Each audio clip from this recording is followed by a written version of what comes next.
this computer. Okay, we're recording. That's it. Alex, start us off. I'm Alex. I use he, him, and I play Jolo, who uses he, him, they, them. Oh, interesting. He is a done like a turtle man. Just yeah, Got kind of a grumpy mean to him, but yeah. I would hang out with him. I would want to be friends with Cholo. I think he's a good-hearted grump. I would class I him know the as. type. Yeah, Yeah, yeah. he's not going to be petty. Not going to start fights. He'll step in if he feels people are causing shit, Mm-hmm. and if he does a job, he expects to get paid. There you go. It's fair enough. Next up, Sabine. Bring us up to speed. Hi, my name is Sabine. I use any pronouns. I am playing Brother Scrimshaw, who uses he, they pronouns. Well, Brother Scrimshaw is a tech monk person, uses the Savvy Head playbook, and belongs to a sect, splinter group, cult called the Dreaming Heaven Choir. They have a garage. Alternative religion. Alternative religion. That sounds wrong.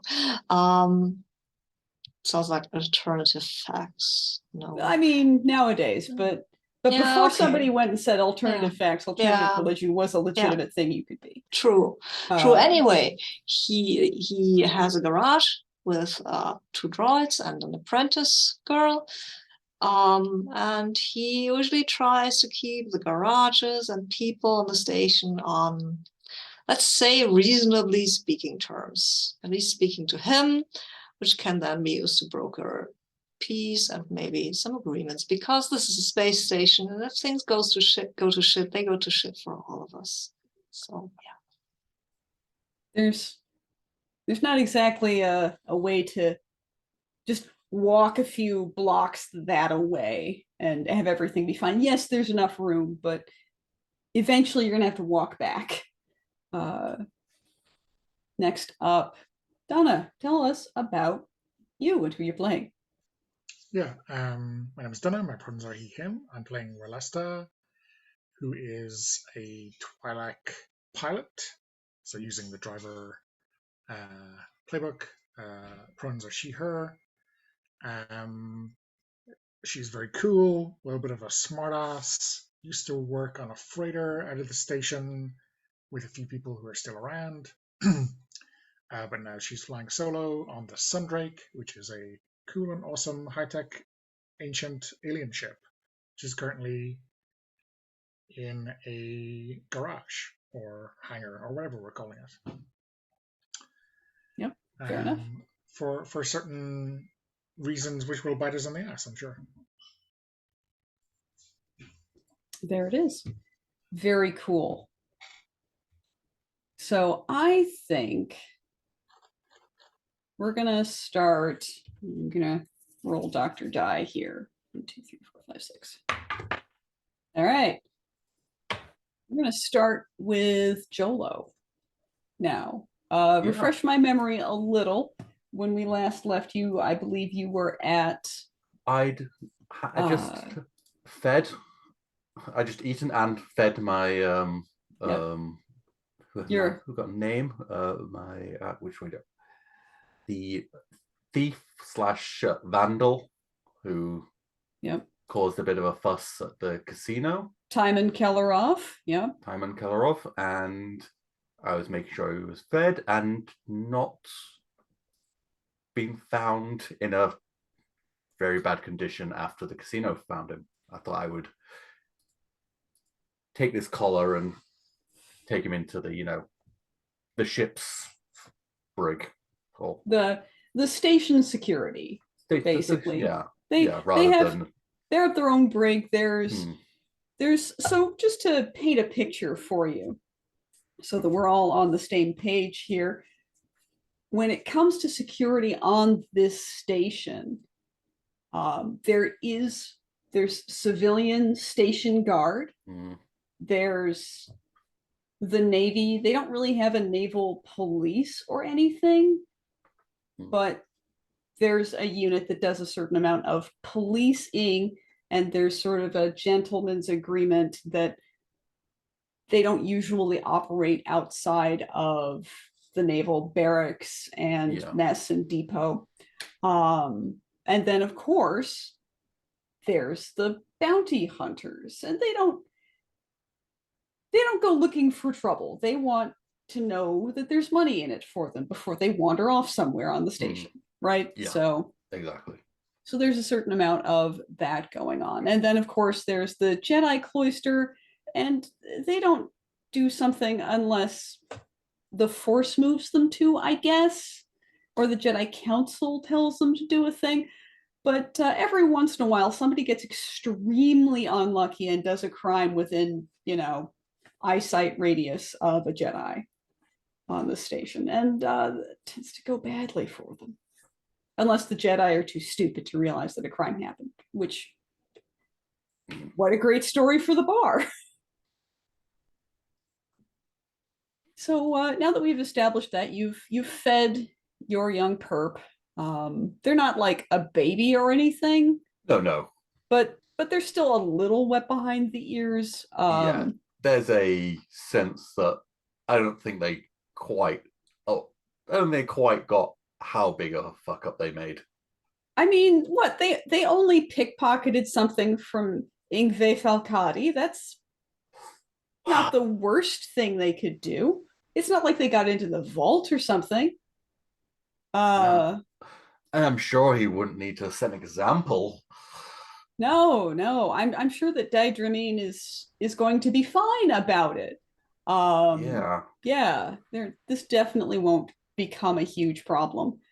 I'm sure their casino security droid, their droids has a setting that's peacefully escort somebody out of the premises. They probably do, but now he's off the premises, and there's still some heat. Yeah. I'm sure off the premises they would probably go through the bounty hunter. Maybe, I don't know. We'll find out. Are you checking the boards? Are you? And most importantly, what route are you taking to get Timon to the station guard? I'm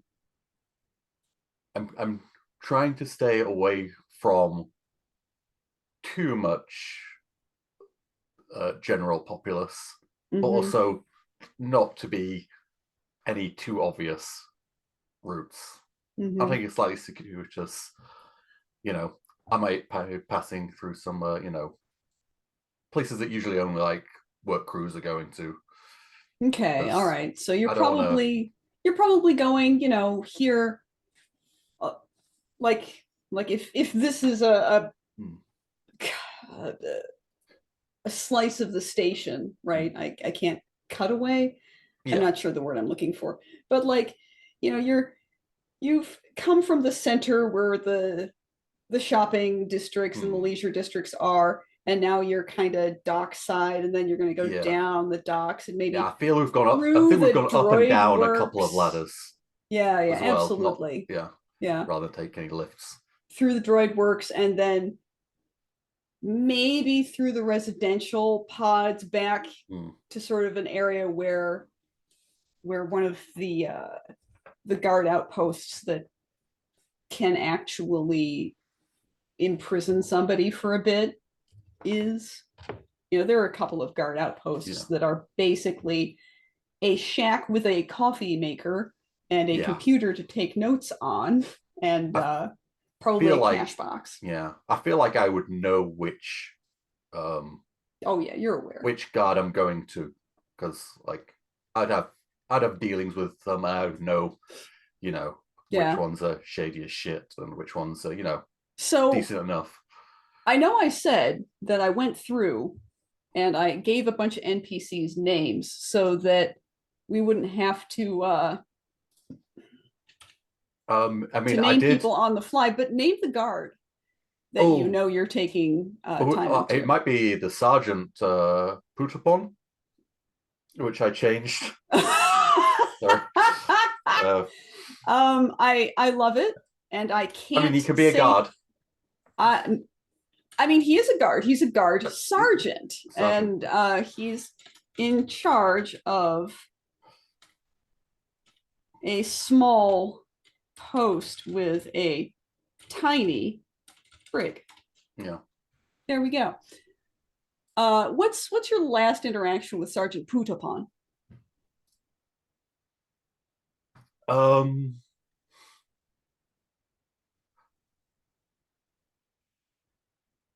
I think it was a dispute over a bounty hunt claim. Wow, does Sergeant Poot often handle these kinds of things? Or no, I think it was was it kind of becoming a public disturbance? A public disturbance, and I think it's actually I had to give up on that claim. Oof, that's rough. Did Sergeant Poot kind of sympathize with you, or was he kind of pissed with you? I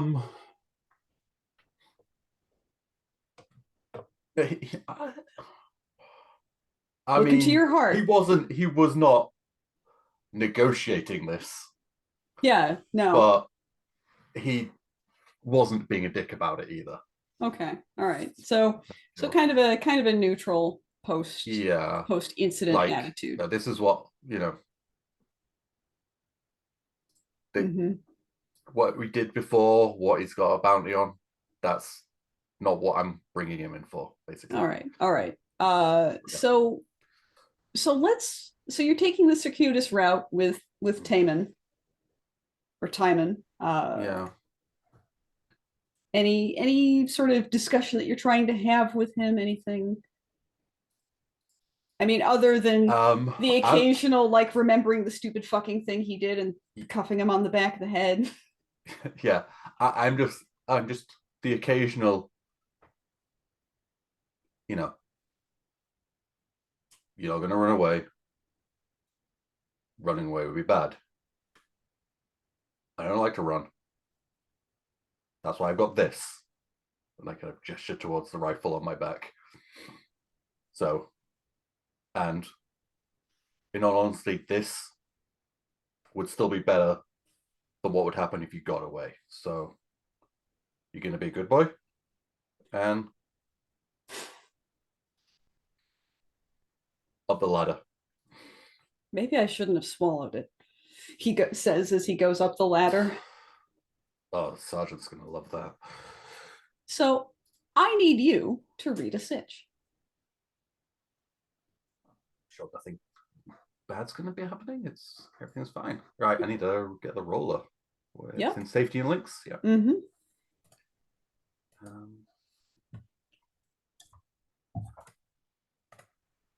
And just checking what my sharp is. It's pretty good.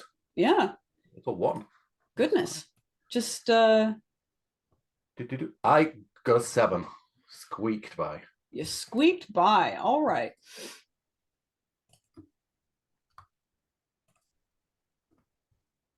So yeah. That gives me 1 question. Mm-hmm.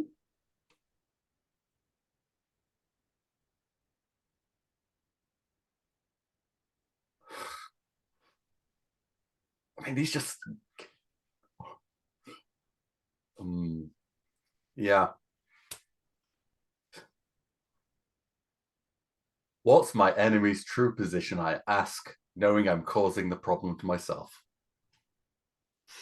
All right. Well, I never got a straight answer from you as to whether you were checking the bounty boards. Did you? You probably had a moment to do so. Yeah. While you were, yeah. Yeah, I think when I was eating the there's I can't remember what I was eating. Kelp. I was eating kelp. Yep. I think I had like a data board open and was just like scrolling down it to see, like, I don't think it was high up in the bounties. Like the top bounties always go to the top of the. Yeah. I mean, but I did find it, and he may have stolen. directly from one of the richest people on the station, but he's not going to be a top bounty unless something really serious happens. Yeah, but it looked like there was enough money put down to, somebody who's, as long as they're not like the best, they're gonna be like, yeah, that's worth a day's work. Yep. So you're taking this sort of utility access route, right? And you've probably taken it before. It's not really public, but if you're the type of person who takes jobs to clear out vermin, then you have current access, right? Yeah. This utility tunnel goes from where you are into the residential pods.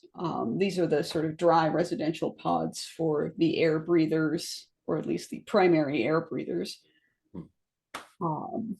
And you know that it opens up into sort of a climate circulation room. So spreads out, catwalks, big, lots of noise.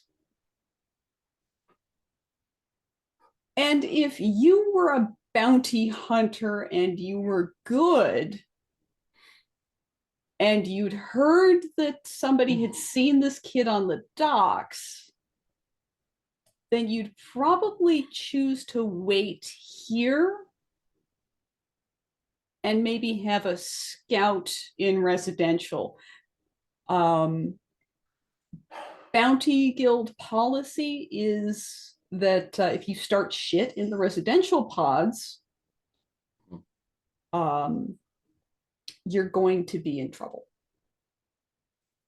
Now, is this counted as the residential pods? No. Or is this adjacent? Yes, this is adjacent to them. This is adjacent.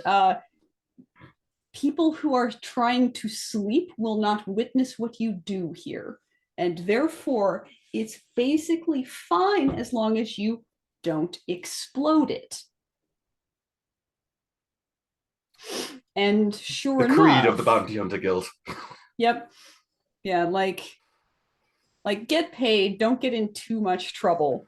If no one saw it, no one didn't saw really it. happen. If nobody saw it, you didn't do it. Yeah. Go ahead and move on. But yeah, if you start shit in the residential pods, Cha-Cha D will have a lot of very rude things to say to you. And she's good at making you feel very insulted. And sure enough, as the passage opens up so that you can stand up more fully, and then there's sort of the catwalk ahead of you, and then just a branch, like a circle with a bar through it, right? Okay, yeah. Yeah.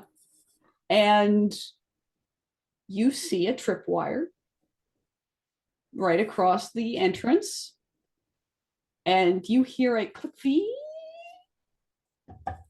of a weapon charging up, probably about 10 meters away from you. So they're probably in the blind spot of that circle. It's loud. They don't have line of sight on me. I'm hoping they haven't seen me. Do you want to try to go in quiet? Do you want to act under fire to make sure that you and your little chump step quietly on the metal grating? Yeah, I think I like look to him, like, hand gestures, pointing down at the wire.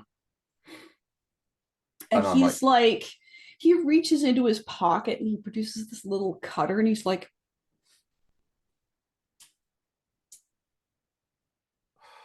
I shake my head in frustration and he puts it away.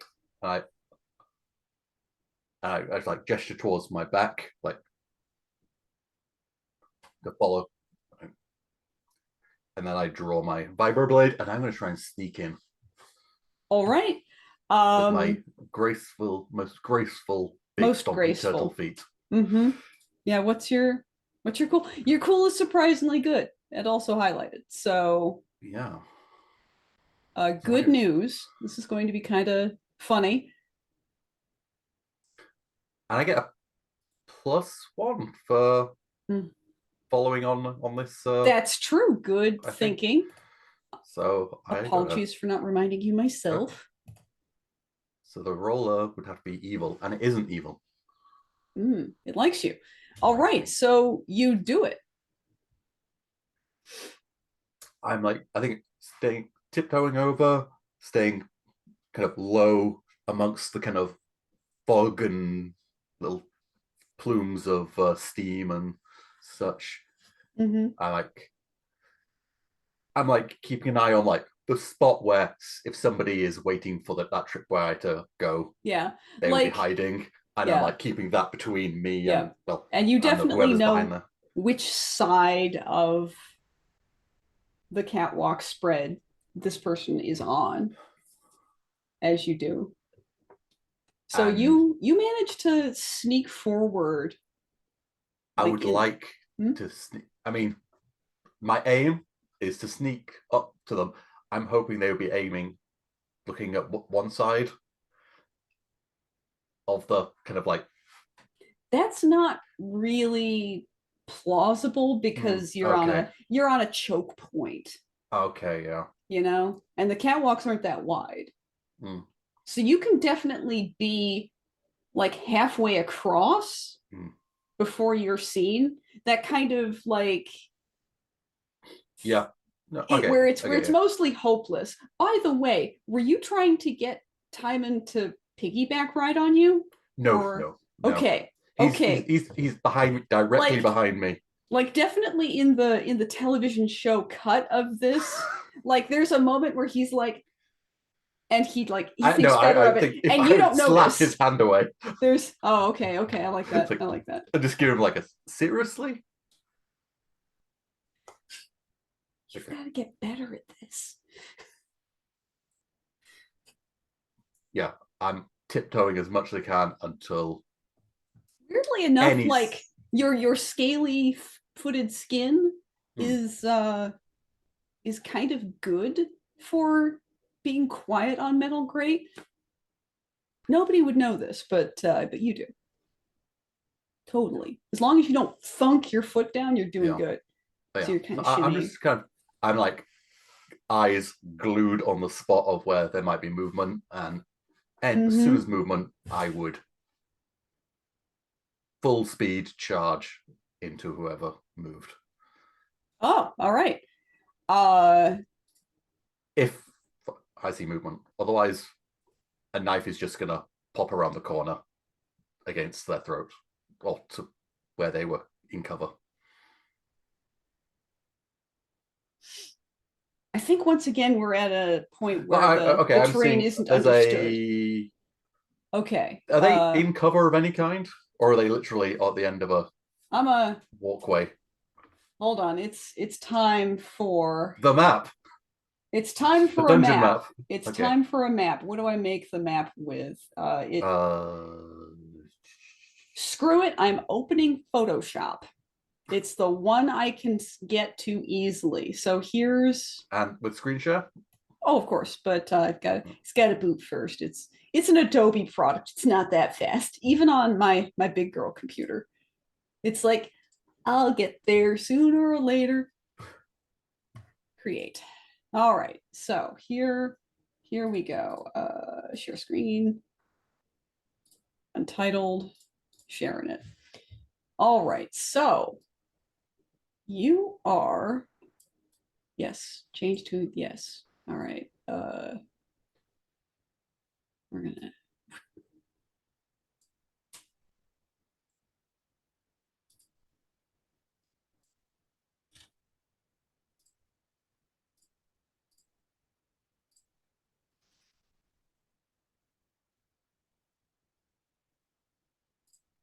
and then you.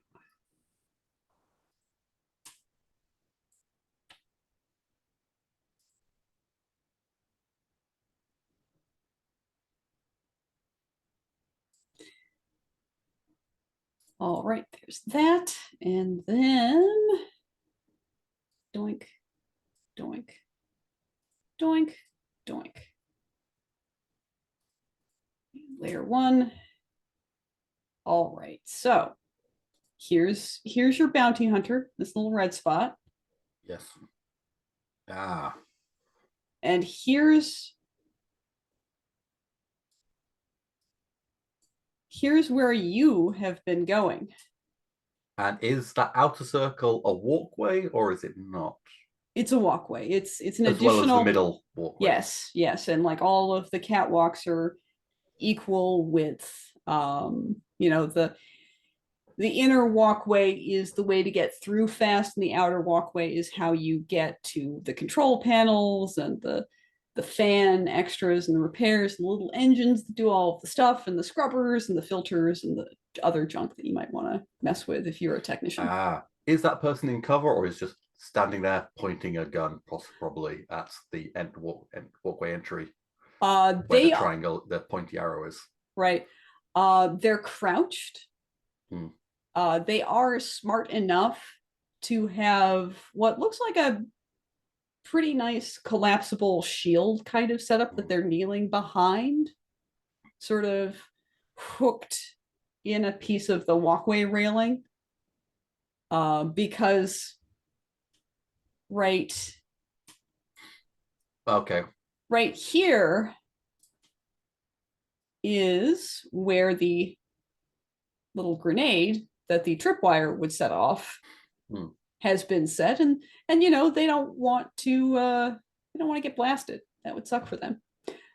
By the way, now I got to figure out how to stop sharing my screen. Here we go. Stop share. Good. There's just a button. I just do it. All right. Yeah, as that steam cloud, that really fortuitous steam cloud that covers your movement for a good 50-60% of that central catwalk, you spot Hejek Ba, and she's still kind of pointing her weapon at, you know, that first 25% of the catwalk as you clear out into the open. All right, then I would have, since it's all out in the open, the knife idea that's retroactively changed to big rifle thing. And yeah, she's big blaster pistol. You've certainly got the drop on her. She does quickly change position of her weapon, but she's clearly pointing it pretty low as she recognizes you and goes, "Oh, Jolo." Hejek Ba.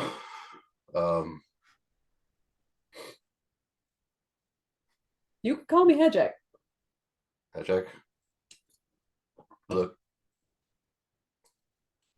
you took the job thinking you just wandering around like a lone idiot. Yeah? I mean, he did dip Ingve Falkiri, so that does seem like what he'd do. He's like, hey. So, I mean, I didn't check what I'm guessing the bounty hasn't changed since I last looked. It's not worth this. Yeah? Your guild. It's fine if you're taking precedent on it. I don't steal other people's collars. That is appreciated. So Are you just taking him back to HQ or what? I'm just taking to a guard. Thinking the brig. I mean, he's an idiot, but not casino justice idiocy. Sure. You realize if you drop him off at the station, he's probably just going to get,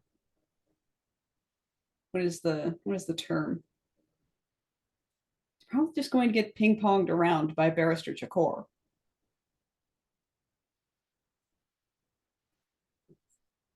I mean, better than being dumped in a trash compactor. Sure. Or how about we split this bounty, which I know is small. We take him to a contact of mine, and we get what we're actually after. Which is? Contents of his tummy. She like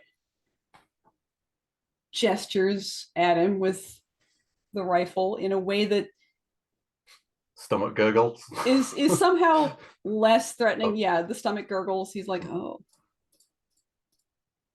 I mean, that's not coming out for a while. You know what I mean? And Hedgeck's like,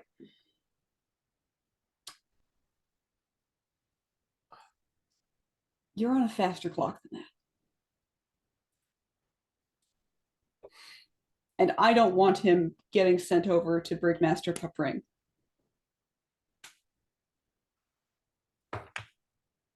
Who is even hastier. Yeah. He goes, we go halves. And he does not get trash compacted. We go halves, and she like locks eyes with him, and then he immediately gets on a ship off station. And we never see him again. And he's like,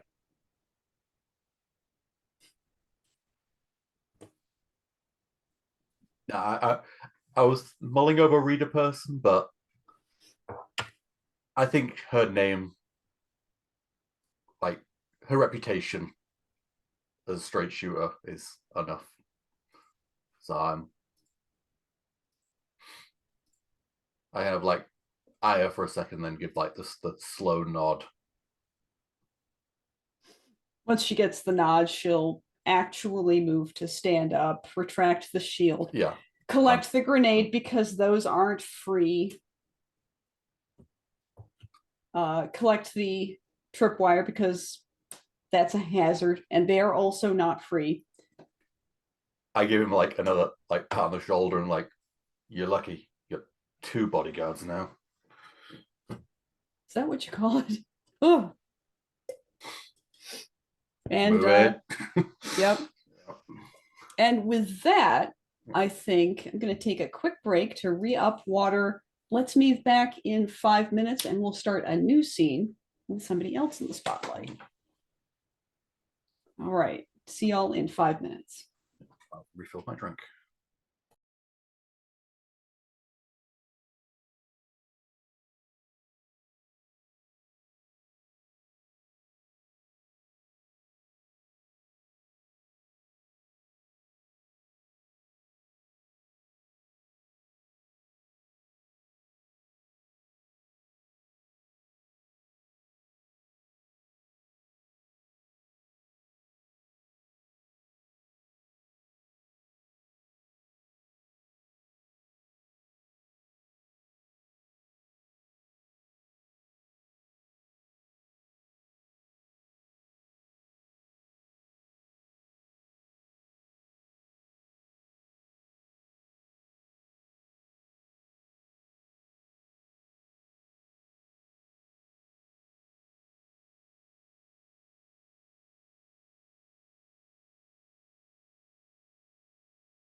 Welcome back. Thank you. And welcome back also. Hello again. I got more done in that break than I thought I would. I also collected a brownie. Oh. Or, in fact, a small chunk of a very big brownie. Mm. A lot of complexity to it. Nice. All right, we are all back. Now, I had an idea for, I'm going to close Photoshop here. Yeah, it's fine. An idea for Relesta that Donna's perfectly wise and accurate. Somebody's having fun. Perfectly wise and accurate memory of, oh yeah, my ship is in garage right now. So I'm going to put it to you, Donna. Do you want to go with Brother Scrimshaw to talk with Sergeant Ryaka? Or would you like to do a different thing? I am happy to be a just hanging around with friends kind of person on station because I have nothing official or what I would regard as, core activities to do. So yeah, I'm going to hang out with my friends and see what's going on. Yep. And Brother Scrimshaw, would you take Relesta with you on this trip? Oh, of course I would. Certainly. Great. Then I'm going to have to figure out a different thing for another time. But in the meantime, y'all are in a scene together and you're going to visit Sergeant Ryaka. This involves cutting through from the commercial docks section into sort of the customs and warehousing sector that's very close to the docks. Where makes sense. Yeah, there's a lot of activity, but it's not actually at the usual level of activity. Just because right now there's a lot of naval vessels working in the commercial docks, so there's not as much commercial traffic, which means that there's not as much customs traffic. Because of course, customs isn't checking military vessels. Why would they need to do that? They're the military. They check vessels. Interesting. And so it's a little faster through here than it normally is. You go through there, through some of the naval barracks, and you start asking around for Sergeant Ryaka. What's your approach here? Do you already know somebody here who can help you make your way? First of all, do we see the damage that is done from here on? Can you see the damage done from here? Ask my friend, Mr. Geist. No, you can't see the damage from here. There's actually some infrastructure between warehousing and customs and the naval docks that's blocking a lot of the damage. But you can see that there is sort of a clustering, a hulking pile, right, of raw materials closer to the naval side. Now, the Navy doesn't normally store things in this area, so that could be causing issues. Who knows? Or maybe a warehouser who would otherwise be fucked is just making a good pile of money for letting somebody park a bunch of sheet metal in his parking lot effectively. Hard to say. Yeah, I'd start there, ask around. I think I know people here, but right now I don't have any kind of underhand business, so I just go and ask. Sure. Seem like it's gonna be secret what I'm going to talk to Ryaka about. There's no reason to have any kind of espionage here, so yeah, absolutely. I'm gonna say that maybe one of Aaron Fa's workers that you've sort of met before is there. Probably another Mon Calamari, because let's have some aliens. They're working the warehouse and saying, yeah, smoking a death stick, which is extremely weird for a water breather, but apparently some of them do it. And like it's challenging for them physically too, so maybe it's a flex. But yeah, they're sitting on a couple of crates, smoking, going, yeah, there's not a whole lot to do around here lately. But if you're looking for Sergeant Ryaka, I think you'll probably find him that away. He's been doing a lot of talking with the customs marshal, trying to get a bit more space. Or he could be in another meeting with the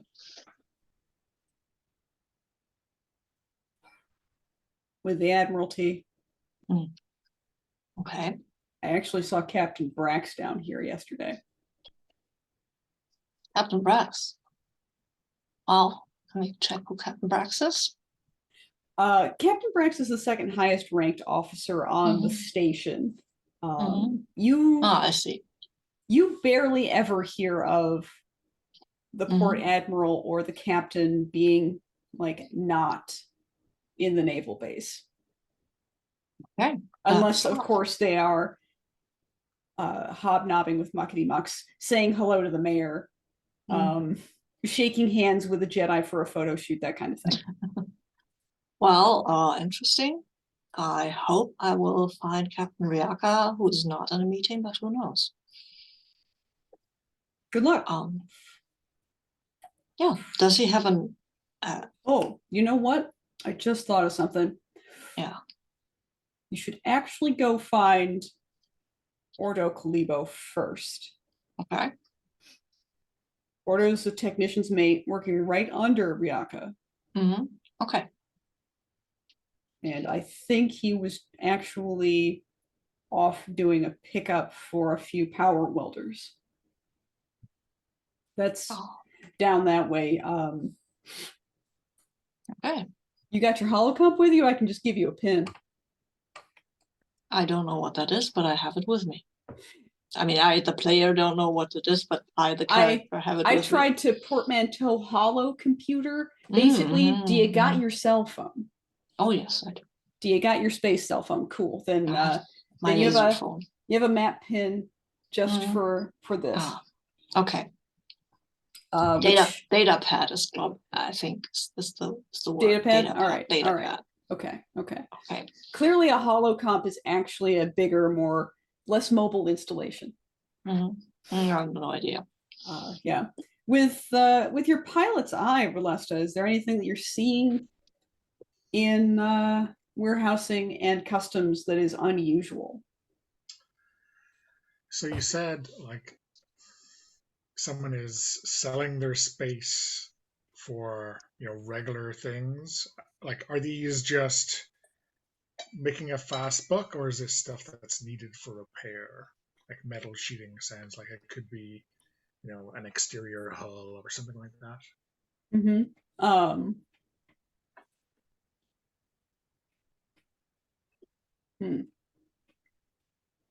That was not a strategic time to take a bite of that brownie. Just so you all know. Just gives you time to think of the answer, right? More of a tactical time to take a bite.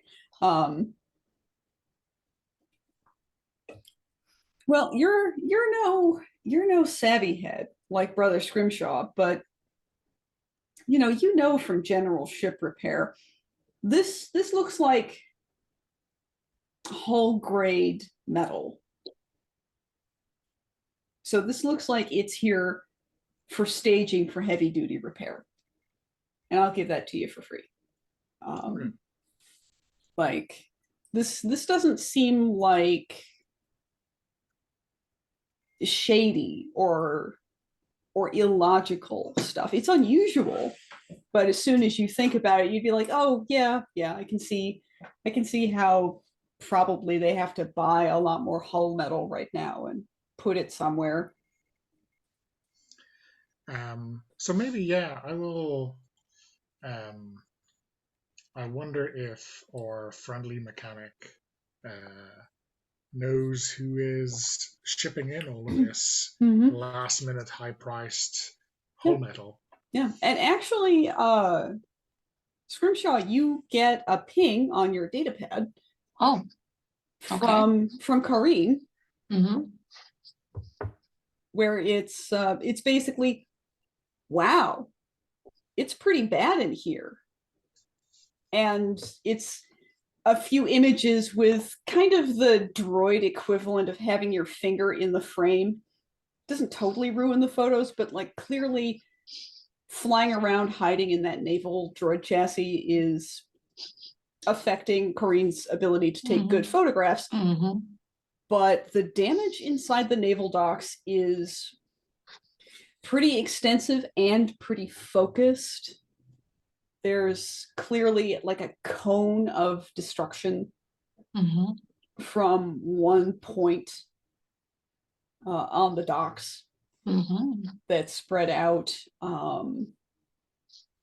There's still, like, docks are an ambiguous gravity environment, or what I'll call it, where if you're on a platform, you are standing, there is gravity, you're doing great. But once you reach a certain height, the gravity gets a lot weaker, right? So there's still, in some of the weaker gravity zones for, flying in, flying out, there are still bits and pieces of ships floating around.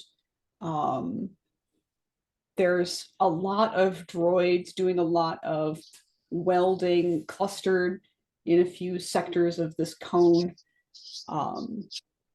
There's a lot of folks waving in different shipments of material to put in. Like, they're having to rebuild 50 platforms easy. Wow. And there are not enough people for that, right? No, they seem to be working on 10 at a feverish pace that is still not really getting it. Okay, good to know. Well done. They seem to be preparing to work on 15, 20 more, but wow, I wouldn't want to be a naval engineer right now or a technician's mate. Life sucks. Well, yeah, we'll see. Maybe we can help them out a little there because they certainly need it. Okay. Yep. I will let Lorelessa look at the pictures, of course, since she's there. Maybe not the guy with the death stick, because I'm sure this is not quite a legal operation. So, I mean 50-50, he'll be cool about it, but why risk it? Yeah, why risk it? No, I don't want to put him in the spot where he has to decide then. Yeah. So, yeah. No, we'll go and look for the Quarren guy, and on the way I will show you the pictures and say, this does not look good. Wonder why they aren't hiring out help, but maybe they're afraid of separatist spies or something like that. I mean, sabotage, right? If there's any separatist, maybe they suspect that's where it happened in the first place, right? Yeah. Contractors. Yep. That's probably the reason, but maybe we can talk to them. Because I think there's a lot of money to be made there. And also, I think it would be better for the station if it wasn't like right now, so that people could dock. Yeah, you're telling me. I had like no time to land coming back from that taxi job earlier. Yeah, that's wow. Okay, let's find the Quarren. What's his name? Ordo Calibo.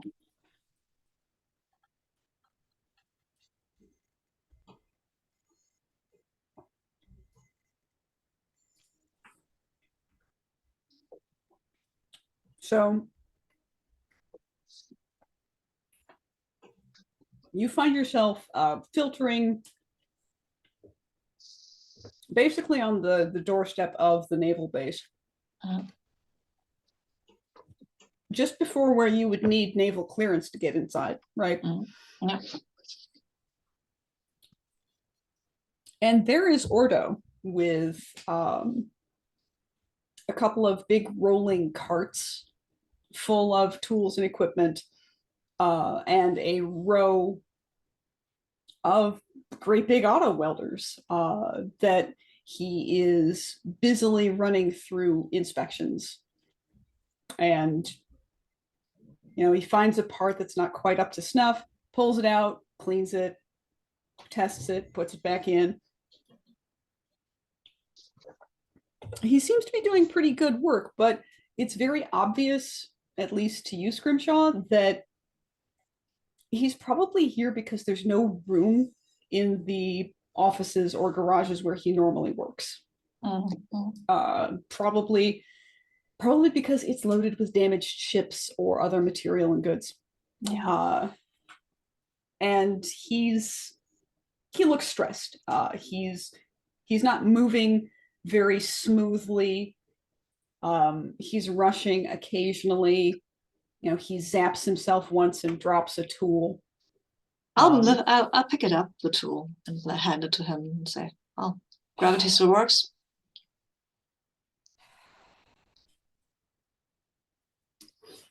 Thank force for small favors, I guess. Yeah. Excuse me, and he'll treat himself to some water really quick. That is another thing that is an essential part of most workspaces. Although that sometimes the Navy's a little weird about providing additional water for their alien staff, but as he's drinking, sort of looks to you. Have I seen you around? Yeah, you might have. Brother Scrimshaw of Scrimshaw's parts. I think the carburetor on this thing is kind of buzzed. The what now? The motivator. Sorry. Motivator. Kind of buzzed. It's easy. Kinda. Yeah, you can fix it if you run the right current through it, though. You probably know that. I'm sorry. No, that makes sense. That's definitely a Star Wars equivalent of I need to be looking for horses and not zebras. I'm just gonna run the high voltage through it, and that should burn off the dust. Yep. Great. I'm looking for Sergeant Riaka. Do you know where I can find him? God. He's probably in his office looking for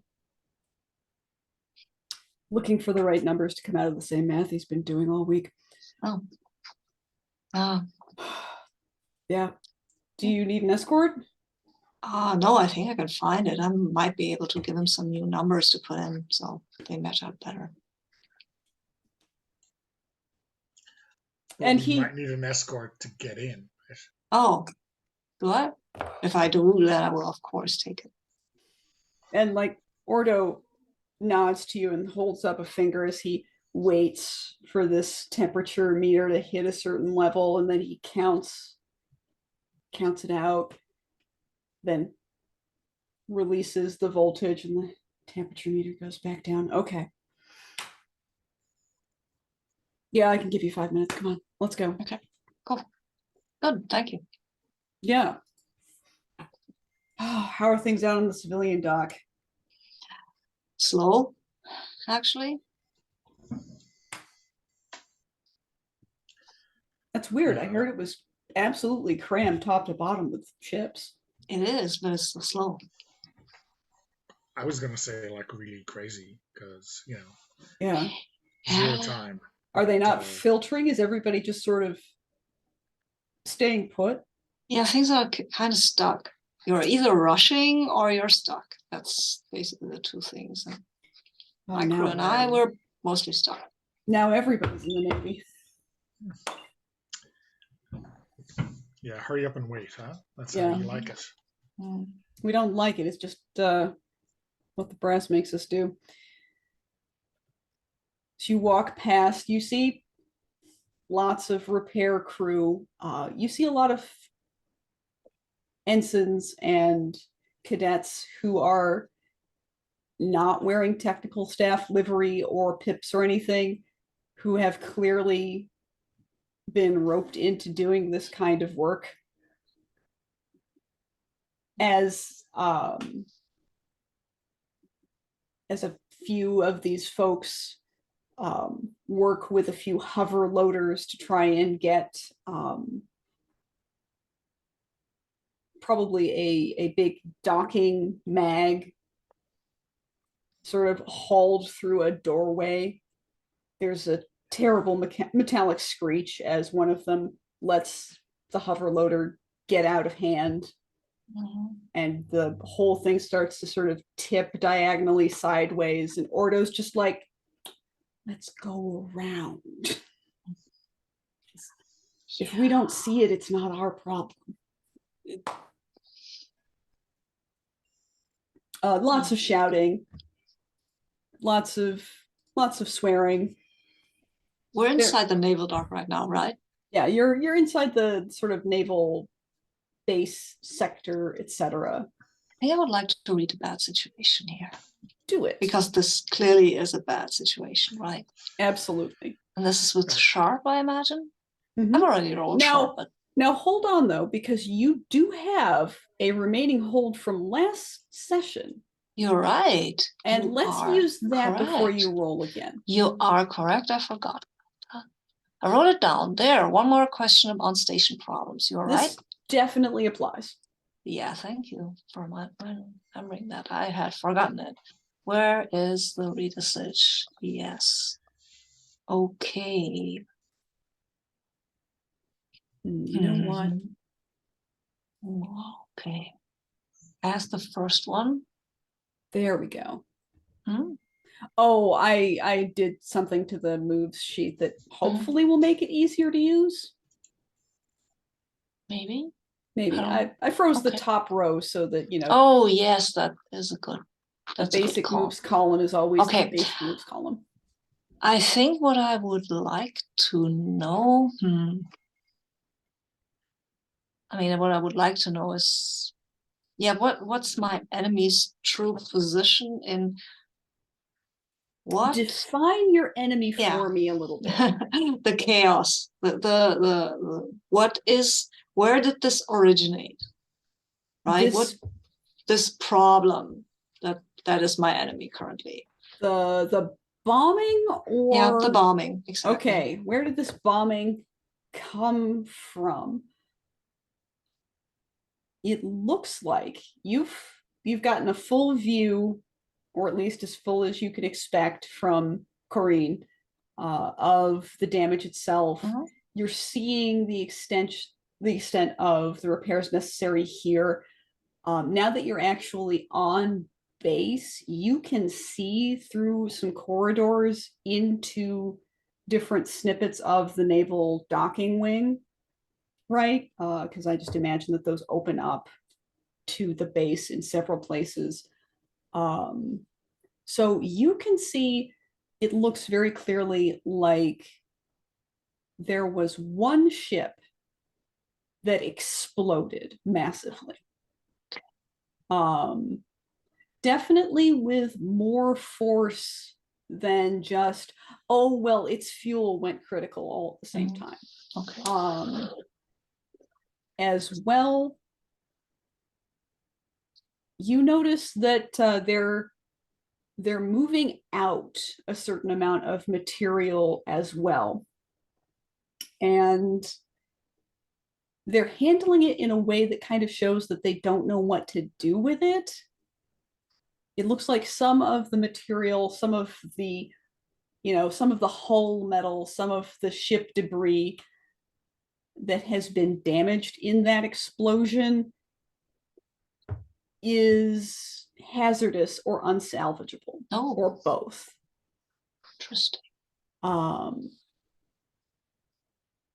you're not 100% sure why, but clearly that's another wrinkle making this hard on everybody trying to repair things. Well, okay. And that's the observation that that you've settled with as Ordo knocks on a door to a sort of small pod shack, for lack of a better term, which shifts open for him, and a stringent voice barks out, "Come in." We're going. And Ordo, leans in. "Sergeant Ryaka, couple of civs here to see you." "Oh, great. Just what I need, the solution to all of my problems." I hope so. And that pauses the tide of his ire for a moment as he leans back. He is indeed poring over some documentations. He has multiple data pads on his desk and like one holoscreen over here. And he pokes at it. He's clearly scrolling up and down a document that he's been staring at for probably multiple hours at this point. And even if you're not necessarily a welcome sight, you're a refreshing sight because you're not a spreadsheet.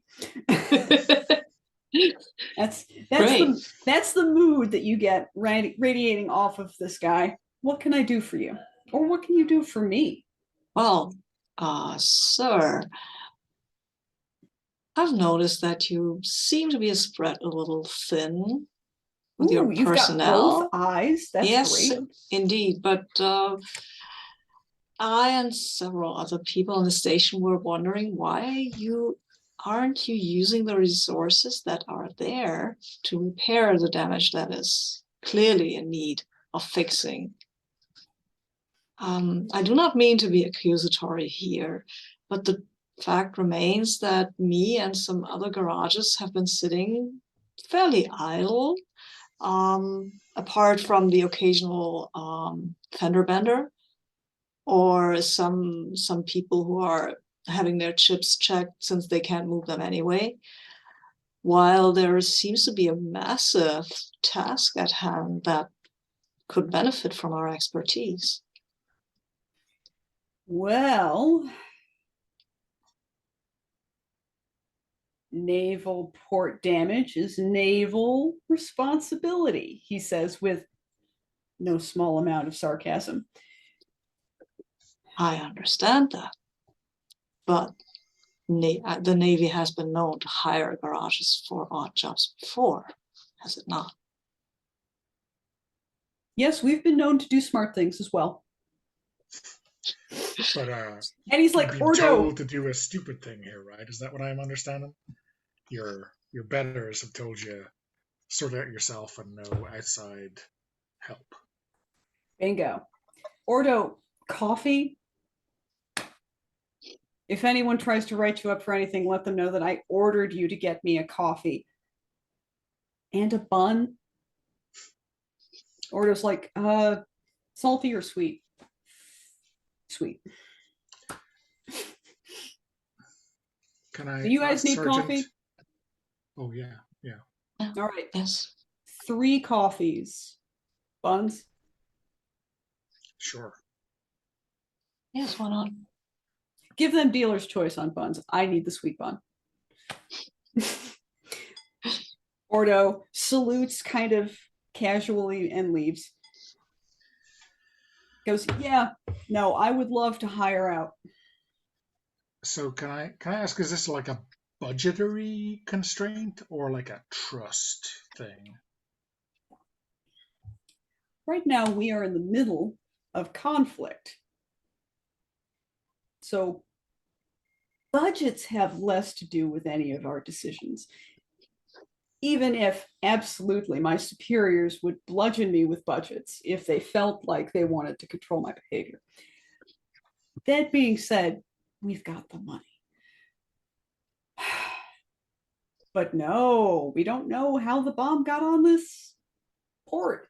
How did it get in? Got into the naval dogs. I feel that excluding wildly necessary help is sabotaging the station even further than the initial explosion. And yet, if any of these garages are also separatists, there goes a bunch of our work. It's stupid, but logical, if you get my meaning. Sergeant, can I ask a really stupid question? Ooh, I love those. If someone were to track down the people responsible, then you could eliminate anyone who is not them?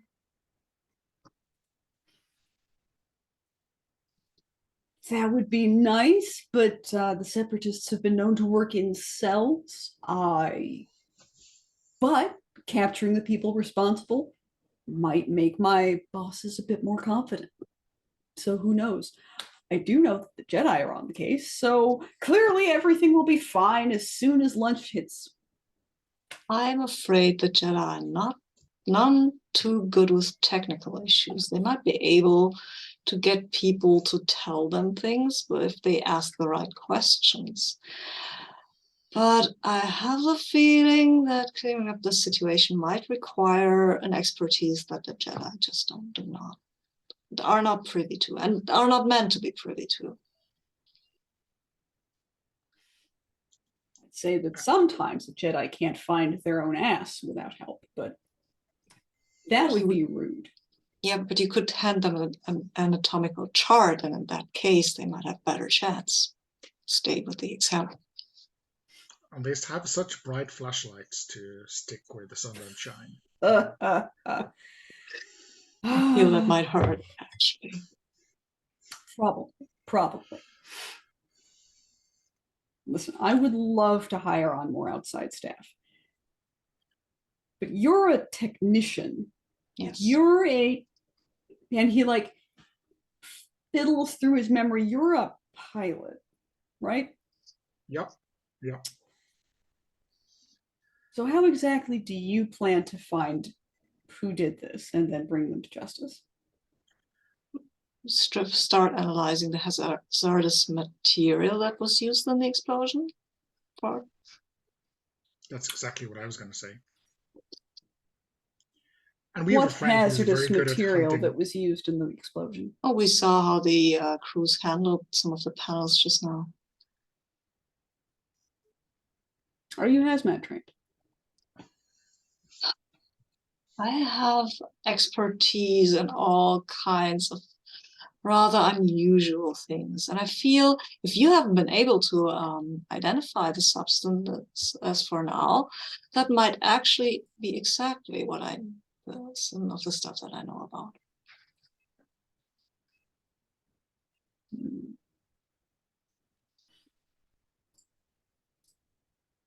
All right. So even admitting that there's ongoing hazardous material recovery in the naval dock is kind of a risk for Sergeant Ryaka here.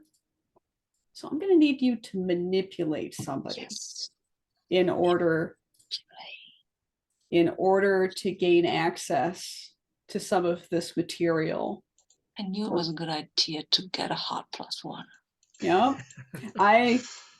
As soon as I saw you pick that stat line, I was like, oh, this is going to be a pretty interesting savvy head, actually. I'm into this. Rolesta, if you would like to help, you may, because you're present. But of course, it's probably wise to wait for the roll and see if it's necessary. Okay, let's see. So I think I've told him what I want him to do, and I've given him a reason to acquiesce with that. Yeah. Are you acting on an answer from your previous research? I wonder. Yeah, I am. Yeah. Right. Yeah. So I get a +1, right? Absolutely. Nice. Thank you. Get it. I need dice, though.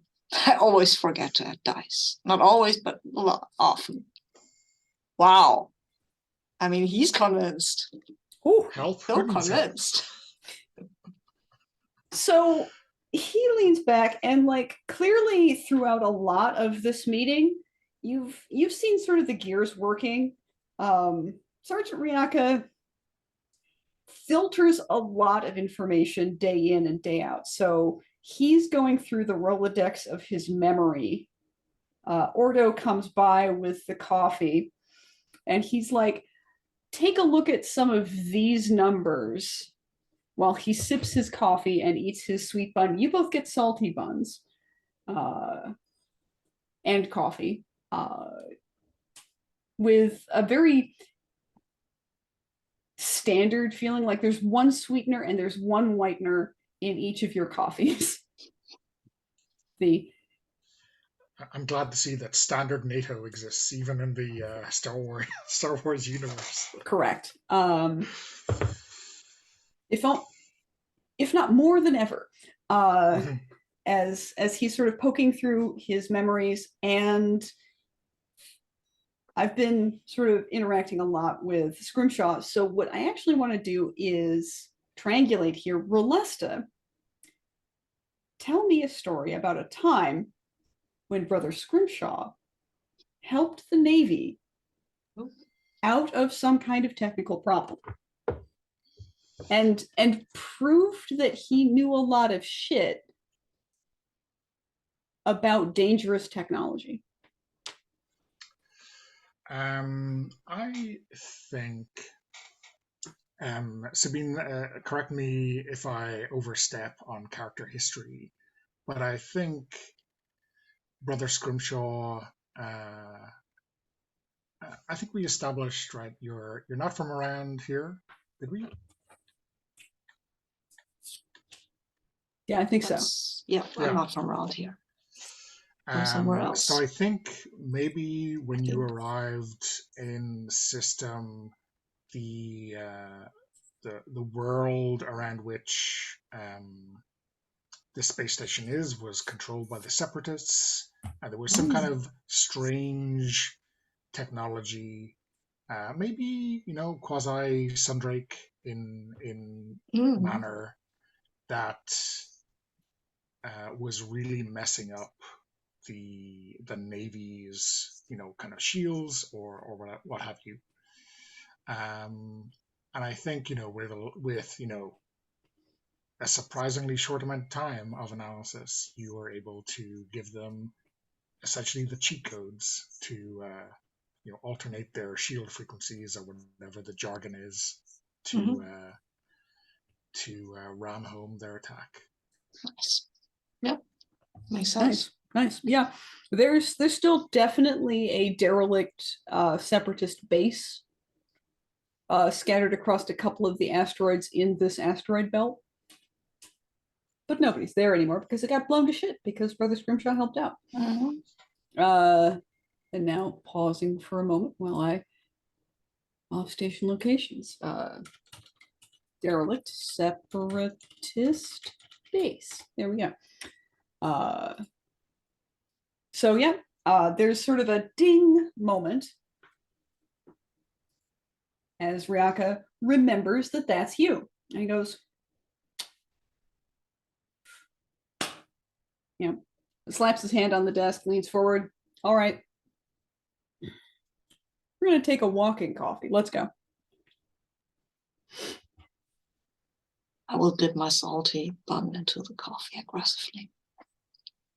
Yep, and he leads you out of his office and into the general scrum of the naval base, and then off to an area that's kind of a junkyard, for lack of a better term. And there's a lot of casked crates that are piling up in one area, and it's cordoned, and there are guards stationed in front of it, and he waves you through and snaps somebody over to open up one of these crates for you. He says, take a look, tell me what you think. I'll take a look. And I want to start thinking. Yep. inside of the open crate is a ship part of some kind. Feel free to define it if you want, but currently I don't feel like it's necessary. And it's veined through with this sort of purplish, reddish, blackish radiation. It's like it's got these pulsing veins of unnatural color that wave through it. And he says, "Yep, burns to the touch. Just so you know." I assumed, yes. Wouldn't want to be unhelpful. Thank you. I would need some of my instruments from the garage to analyze this properly. All right. How about we deliver this to your garage? Okay. Okay. And we collect it from you, facts gained or not, 24 hours? Yeah, that should be enough. Even if I don't have a definite answer, after 24 hours, I will have at least some idea. I suspect that would be some weird kind of nanite infection, actually. What-ite? Is that an alien? No. Oh. It's technology. Very small. It's very small technology. I'll need to have, I don't want to spitball further than that. I'll pretend I didn't hear anything. Get back to my numbers. Yeah. I'm gonna nod sagely, like I understand what's going on, and finish off my bun. You and him share like an eye contact moment of like nanites. Yeah. Clearly that's something that we would know about if we were technicians. Yep. He takes a sip of his coffee, conveys some orders to some grunt who probably isn't a technician. You see a shift of technicians clearly ordered to go back to barracks, just trudging there. And in a few minutes, you'll see another shift trudging back to work. I will hold my hand over the whole shebang, not precisely touching it, but holding it close, and you will see some of my tattoos start fluctuating with some kind of information. And the eyes kind of blinking as I read out some stats. Are you trying to make things speak? I think I would like, I'm trying to make things speak. Why not? I mean, I'm having a hard time thinking what else you could be trying to do here. If you're trying to look cool, then bad news. You're also going to do something. Yeah. Okay. That's fine. I all things speak with. I think it was weird, which is good actually. You are good at weird. Well.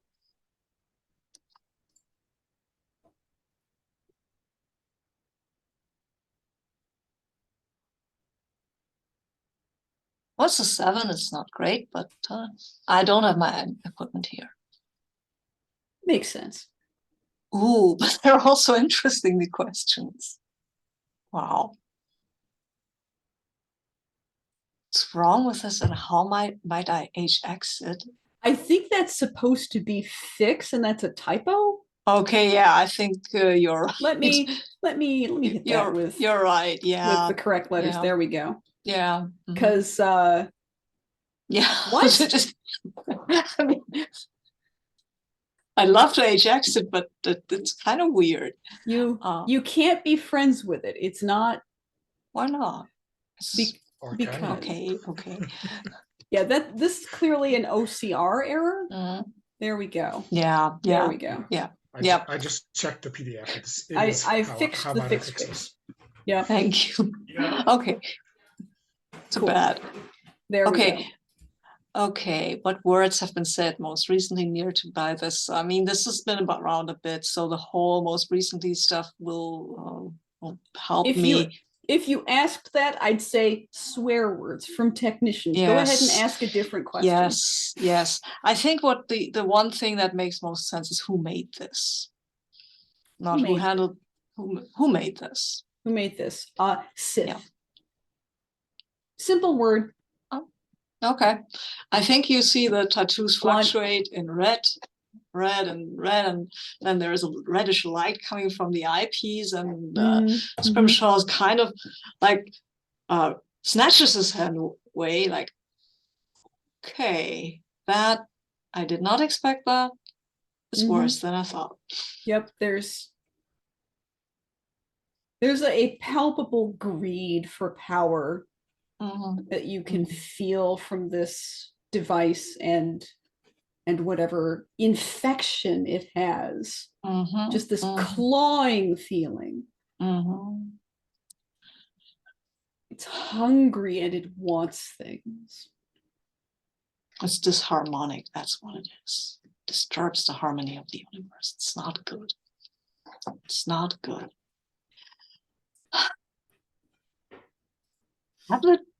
And I turn to Ryaka, have the Jedi seen this? And Sergeant Ryaka's like, actually, let's I'm going to consult my notes and then I'm going to flip a coin if there's an answer in my notes already. So I don't want to trip myself up.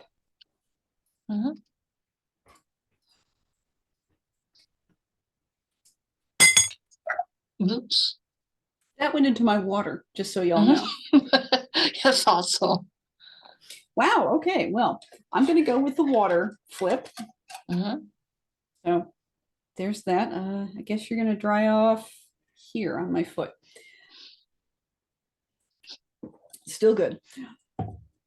So no, they have not seen it. And Ryaka's clearly of two minds about it.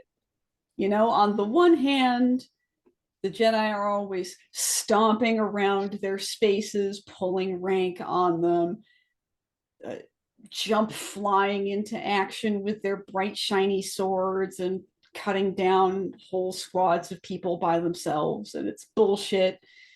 And why do they get to do all of this hero shit and all of the scrubs here doing the real work in action day in, day out, get no credit, you know, versus it would actually be really handy for these specific guys to look at this specific thing. And Ryaka's like, yeah, they haven't.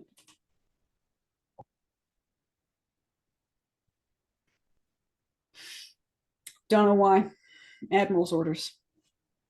Admiral's orders? Well, that is an odd order.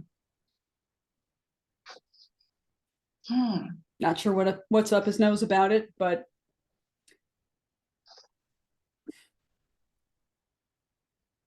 I'm just a sergeant. I do what I'm told to do. Well, I feel that you have a little more to offer to the universe than just following orders.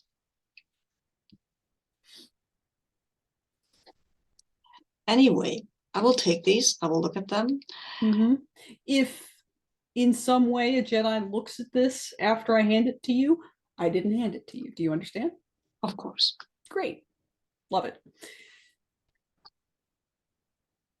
In that case, this is going to be at warehouse pin address. Jen isn't going to name it because it's probably a string of numbers and real boring.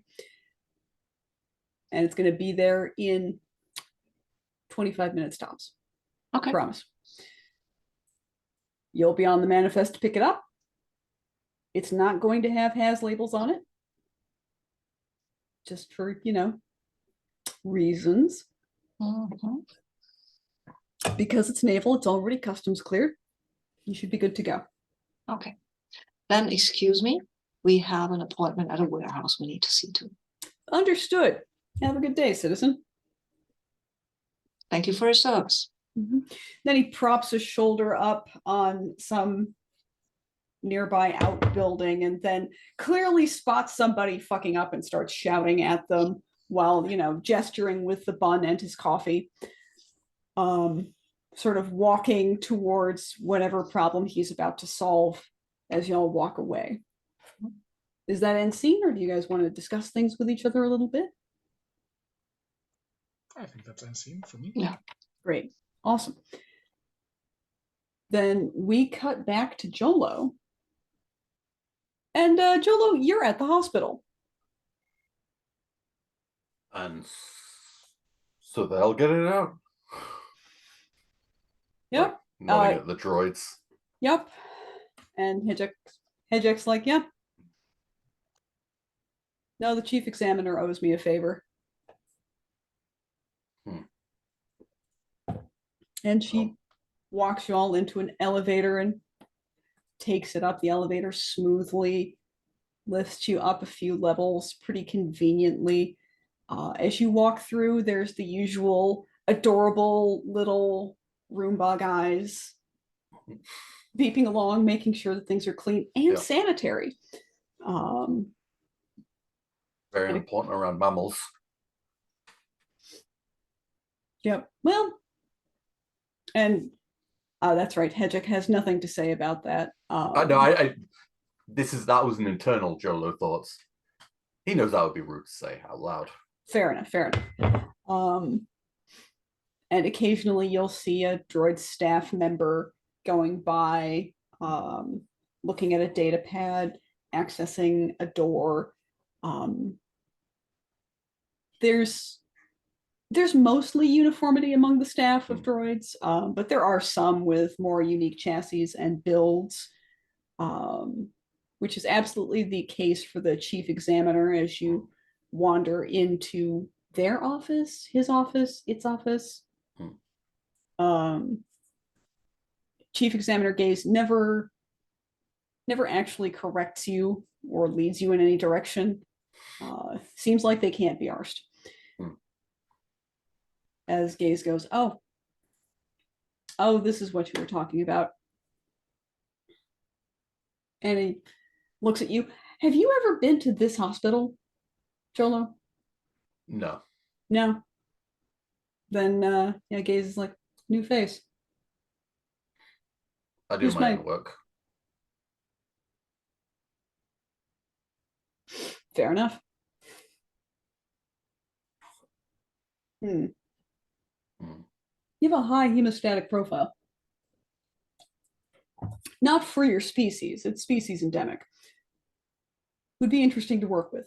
Anyway, this is the patient, I take it? Yeah. And Hejek goes, yeah, we simply need the contents of his stomach. Just the valuable parts. Unfortunately, we can't get the valuable parts without the rest of it.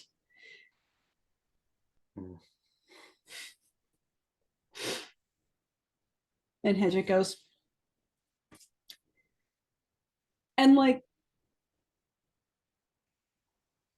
Timon makes some kind of movement or gesture that very clearly makes her go, reach. You hit him first.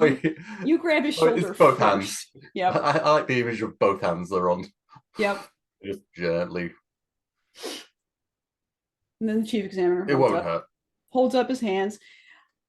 Aside from a lot of,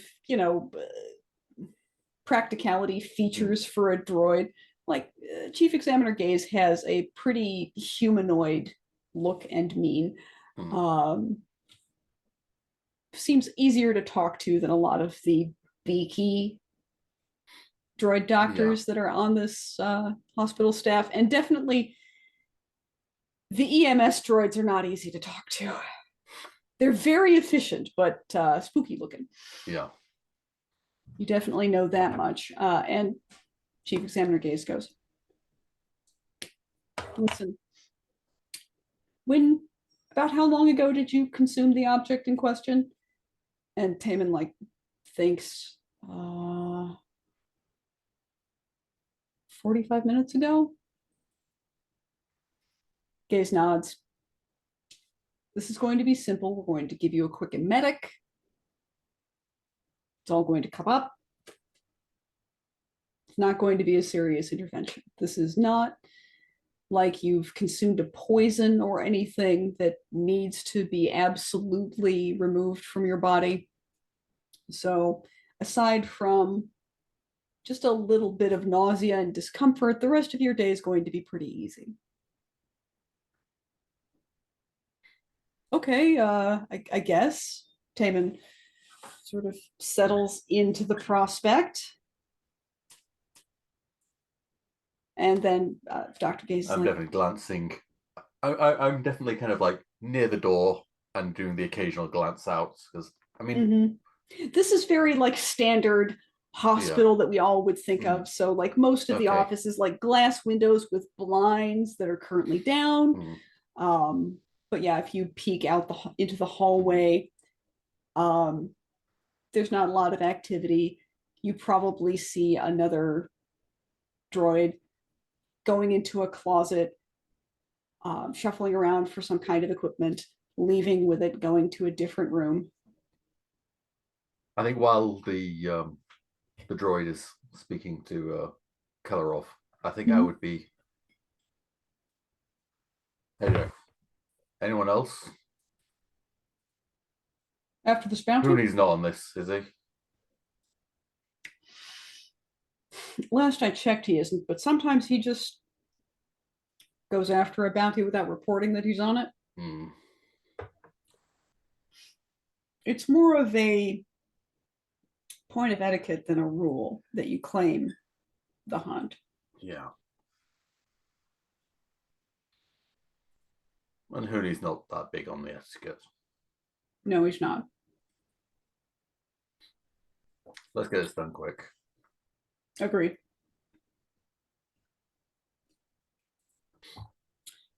This is going to be faster than Poppering would make it. He'd go for a mechanical stomach pump. That would take about an hour. And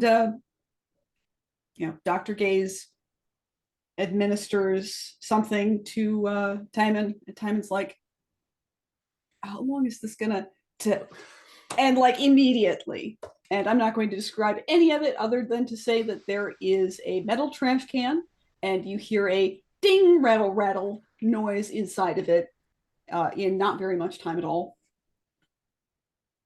And Hejek reaches in and grabs the chip. No waiting, not a lot of bother. Pulls a couple of like tissues from a box that's in a mount on the wall, because this is a fucking hospital, and just wipes it off. Looks at some of the contacts. Looks undamaged to me. You return it to Ingve. I get this idiot off station. Sounds good. I'll make sure that the creds are in your account by the end of day.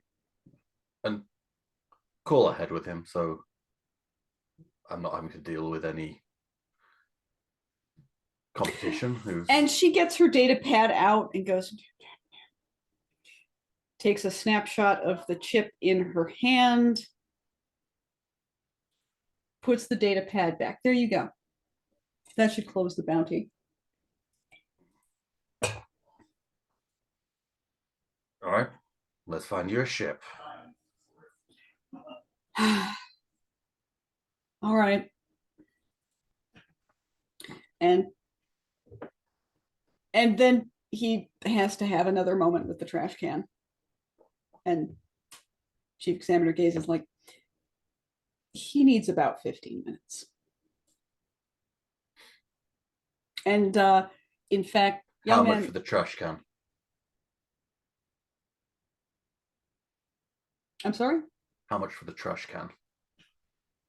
You mean in material exchange.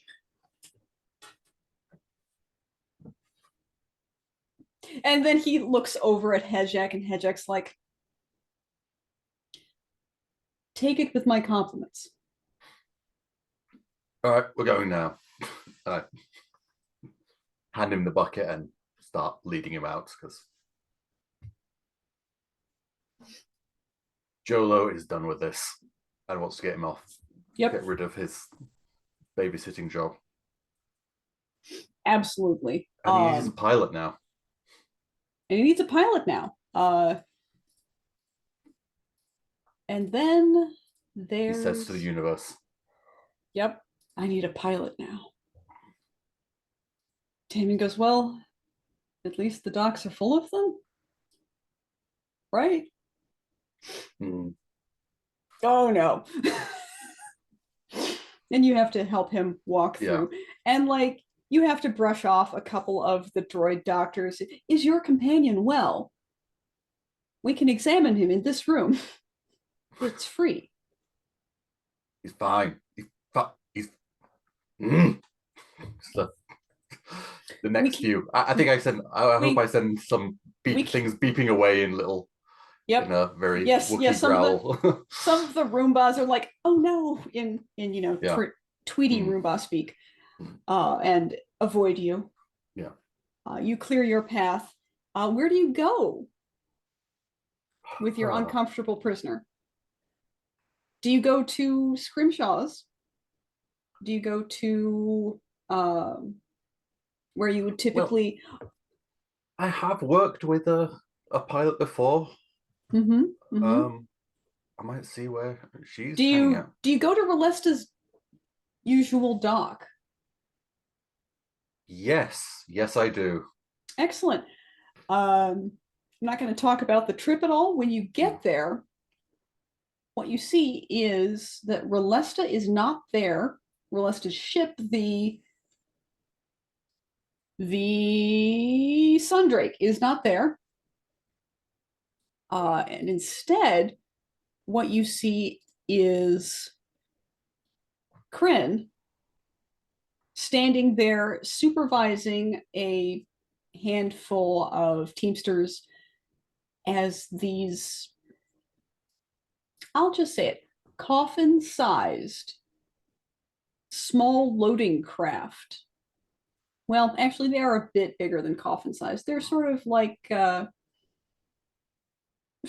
bulky speeder bike in size, right?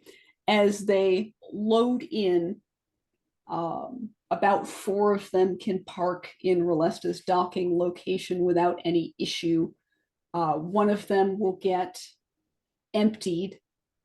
Somebody will reach down and grab this big cylindrical cask from it and then start a 2-man lift and take it down to another area where they load it onto just a hollow skiff, basically, that can take a big stack of them. And then when that's loaded, it takes off. But there's always in and out with these small craft. I would very visibly, okay, without showing any signs of hostility, approach Kryn. And like, a lot of people make jokes about how, oh, yeah, Kryn, visionary, lol, haha, she blind. She knows exactly where you are, and you know it. Yeah. The whole time. You feel clocked as soon as you are on the dock. Kryn?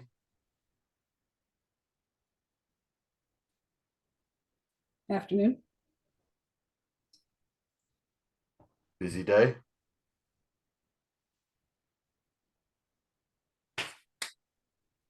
You. She's pointing to one of the loaders. Careful. And he just catches this cylinder as he's about to fumble it onto the metal of the dock. Can't you do it? Yes, ma'am. Yes, ma'am. And gets it back up. One of his buddies helps him out right away. And they get back to loading. Anything I can do for you? I was gonna ask about Relesta. They doing okay? Relesta is perfectly well.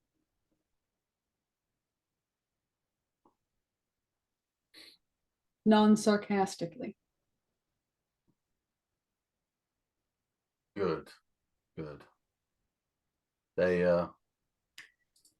Master Kelspar owes Rolesta a favor, even. Okay, then. It is my understanding. This will be 4 days. Ugh. It is my understanding that the Sundrake is in garage right now. Perhaps this is a good opportunity for the Sundrake to receive some form of upgrade. You know which garage?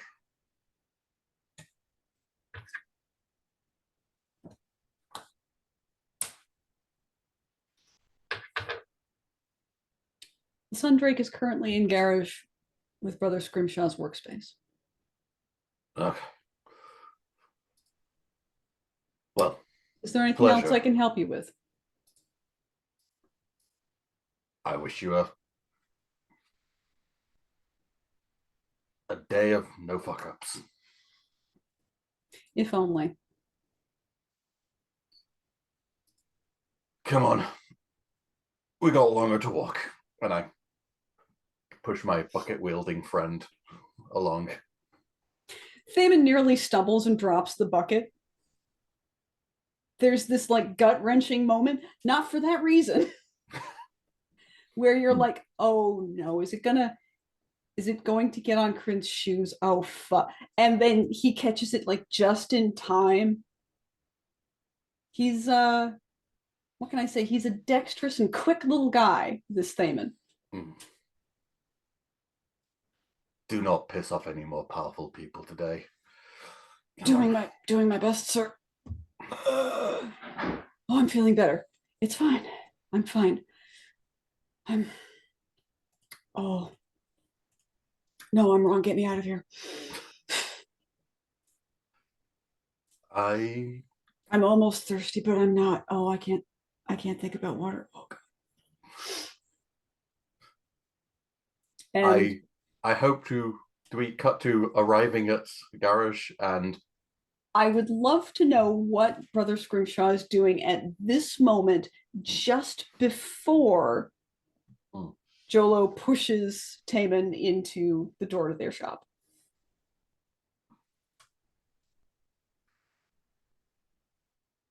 Sorry, could you repeat that? Sure. I'm curious what the scene is inside of Brother Scrimshaw's workshop just before Jolo pushes Thaman through one of the doors. I think we have a crate in the middle of the shop. Mm-hmm. And Brother Scrimshaw is currently putting up, I think, those sounding cups that make these sounds if you use them, and tries to get well. Are the sounding cups just on the floor? Are they on little stands? They're in very precise and specific places, but there's no clear pattern to it that you could see where Brother Scrimshaw was. But there's definitely like a close-up moment where Brother Scrimshaw's like, yep, definitely, yeah. Okay, yeah. Like turning it just so, even though it's a round object. Yeah. Okay. Exactly. Yes, precisely. All right. Corrine has actually rejoined you. Good. Perhaps moving this crate was an opportunity for her to separate herself from whatever she was doing. Did she manage to get out of that space, out of that area with that naval droid chassis, or did she have to lose it? Let me ask the dice roller. Let me ask the decider. Okay. And I think if it's even, she gets out with it. Okay. And it's even. Yep, she's got out. She got the thing out. It was a smooth operation. You're kind of proud of her, actually. Yeah. I'll tell her so. And of course, Green's like, I knew it all along. Perfect plan. Perfect execution. Mwah, chef's kiss, whatever that is. As you are sort of maneuvering last sounding bowl into place, or sounding cup, and then in stumbles Taman, and followed immediately by Jolo. I feel like it is narratively and dramatically impossible for Taman to not topple one of your cups. I'm sorry. Yes, I was aware of that. Okay. So that definitely happens. Does it break, or does it merely rattle around? No, it's a metal cup thingy. It just rattles and maybe hits another cup and makes a kind of a woo noise. That Yep. The Scrimshaw takes a deep breath and says, "Hello there. You might have knocked." And Taman immediately dry heaves into the waste basket again. Is the waste cubicle still? Yes. Go. Hey, Joel. Hello, Joel. Who is this? Thank you. Groan as he stumbles. Yeah. Who's this disaster person? I gotta get him off station before he ends up in a trash compactor. I mean, it's a bit 50-50 now if they'll even bother, but I don't want that on my conscience. It does appear to be full of trash, which is emptying all over the place. All I wanted was to be rich. How's that going? It's bad. Look, why is your ship here? I needed to get... Because I no longer have a docking station. Can you get your ship docked somewhere else for a sec? I need to ferry this guy off station. I mean, that will cost. Yeah. There are no docking. Yeah, you can find someone else who's leaving, right? I've been walking around this station all day. You want me to walk around? How about I call someone? Joel, sit down over there, please. Be careful with that crate and keep this disaster person away from the crate. I do not think it would be a good combination. Jolo, when you say you need to get this guy out, you mean like somewhere particular or just off station? Somewhere where they don't want to put him inside a trash compactor. Oh. I think that's... You should give most places, but... You should give should get him to a place without trash compactors, I have the feeling. From he gives off that vibe that people might have the urge to trash compact him a lot. You don't have to tell me that. So, place without trash compactors. Yeah.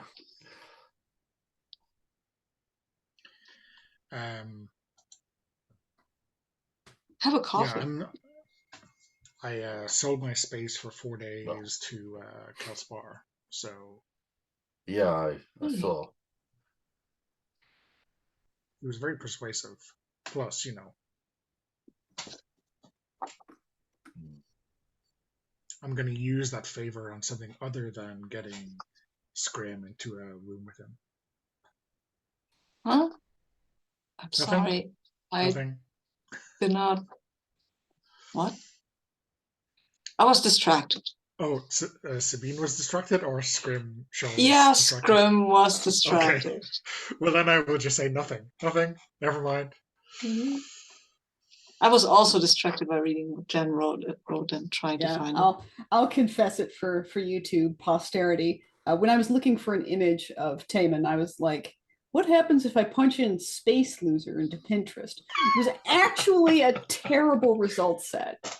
I don't recommend it when you're looking for a loser who is in space. But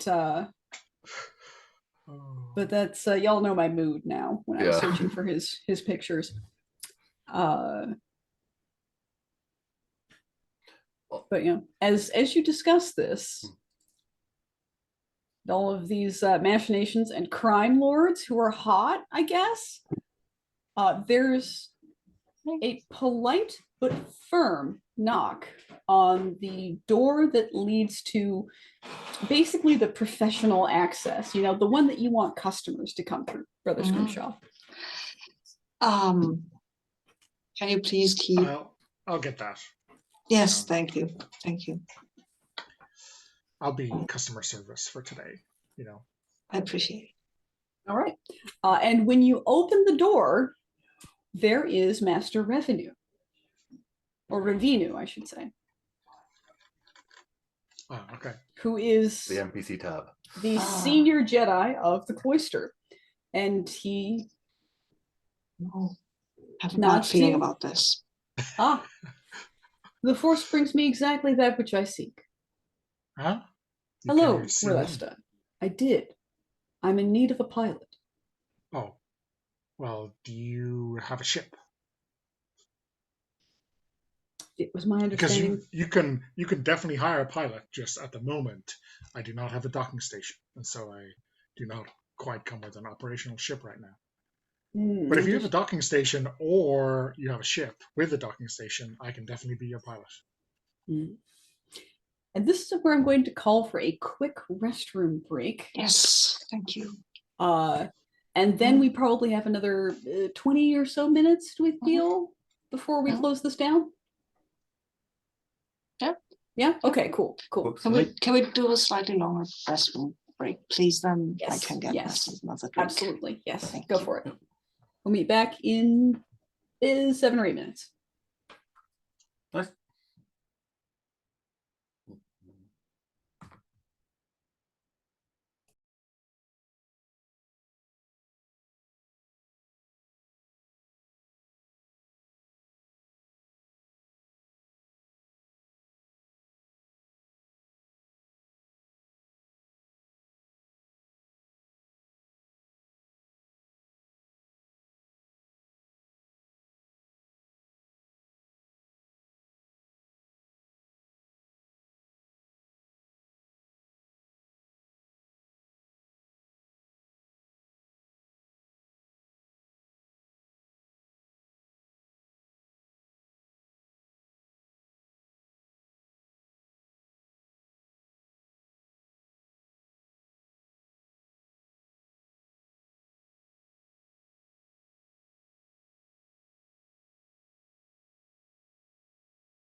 I'm trying to convince myself that I do not need a cobblestone playmat.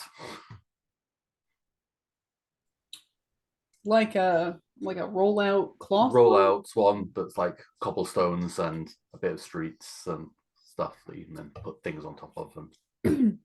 Of the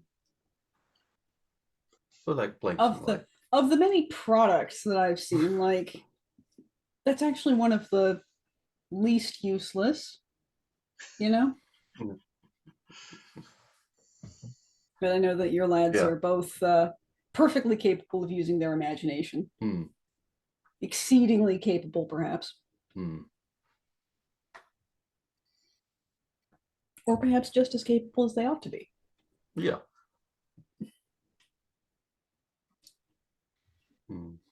Yeah, I don't need that. Welcome back. Thank you for following along with my let's take a break plan. So I was like, oh, I don't know if I want to break up this scene, but it's time. It's time. But let's jump back into it if we are ready. Yeah. So Master Revenue,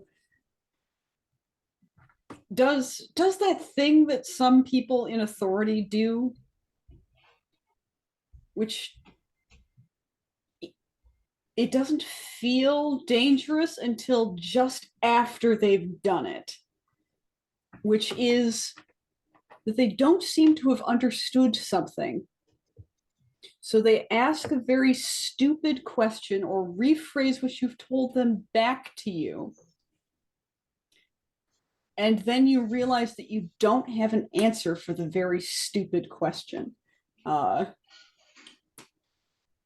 This Revenue says, all right, so this is your ship, yes? As he points past you into the workshop, as I assume that there's pretty easy line of sight to it. That's not the question I don't have an answer to, right? Oh, no, it's not. And as I understand it, because it is in garage, you can't take it out of the station. Well, until it gets brought back to a loading dock, that would be... And how will it be taken back to a loading dock? I mean, someone would need to assign me a loading dock.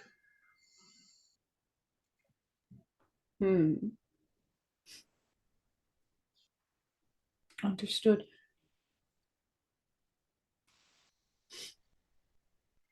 And you find his gaze lingering on the crate. What do you do?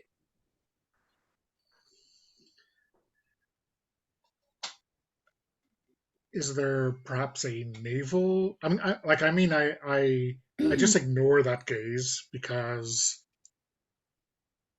I don't know enough about that crate to be worried about hiding it from him. Brother Scrimshaw, how do you feel about it? Both worried and curious. Actually, I mean, they always say these Jedi are so strong and great in the Force, so I'm kind of curious what he will make of it, if he will make any of it, because I've also heard that the Jedi are not, in fact, as strong in the Force as they think they are. Well, is there perhaps a? Oh, I will readjust. I will start readjusting my sounding thingies. Okay, so Relesta, go ahead with your dialogue. I mean, if you could assign me a naval berth, I could take off from there. That's a very good idea. And then he wanders directly towards the crate.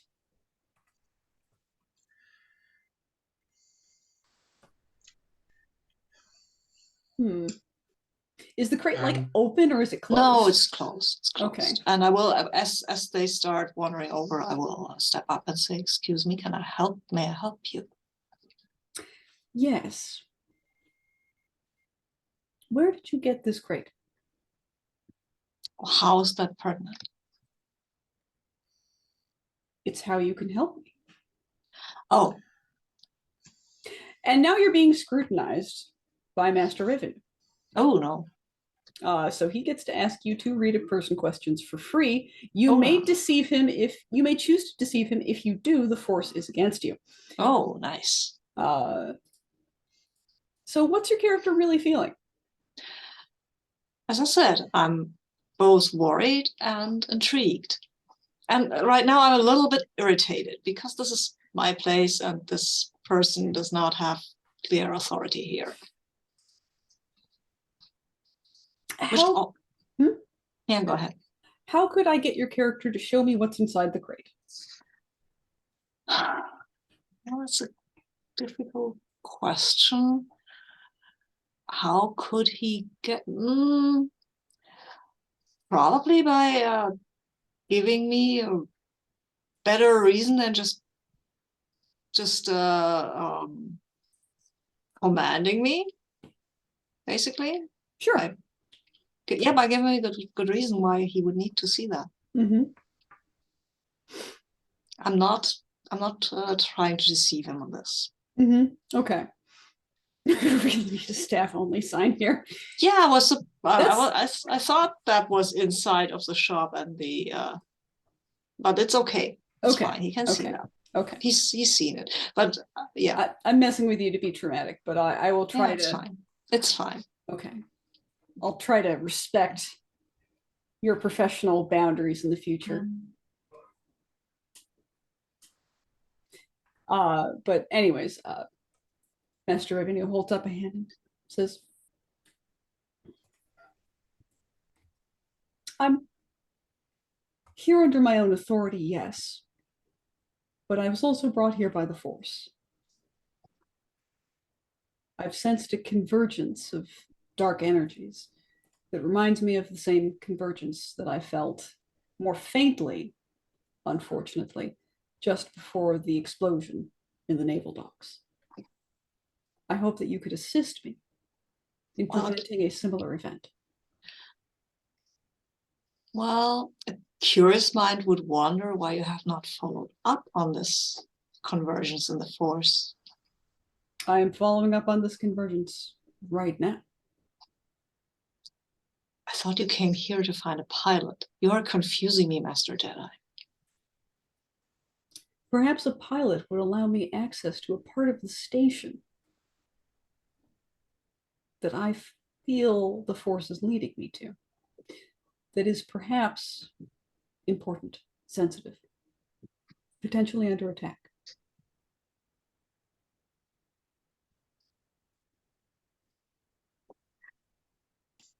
I mean, sure. I'm just surprised you don't have your own, ships for that. But yeah, hey, I'm not gonna turn down a job. Unfortunately, I lost my last ship in a separatist attack separately. And with Republic forces so pressed, I have not been gifted with another. Nor have I exercised my right to requisition another from the Navy fully. Jolo, try and get a read on this Jedi. Mm-hmm. He's sitting there quietly, as I said in the chat, refusing to get his head chopped off by a lightsaber. Mm-hmm. Mm-hmm. Yep. Yeah, bounty hunters also are very salty about Jedi. Mm. There's a lot of, and then this fucking Jedi came by, and then I lost my bounty stories that go round and round in the bounty hunter favorite bars that you know of. So you're reading a person is what I'm hearing. I am. Good. Roll that beautiful dice footage. Yeah, I'm just going to quickly check what my... And I just forgot to check what the stat is I should be rolling. It should be sharp, I believe. Okay. Yep. It sure is. Another highlighted stat. So you get an XP for rolling it. Yeah. It's a +1. You're not getting any +1 bonuses from other things, but maybe you'll generate some. Be. I got 9. Let's check what my questions could be.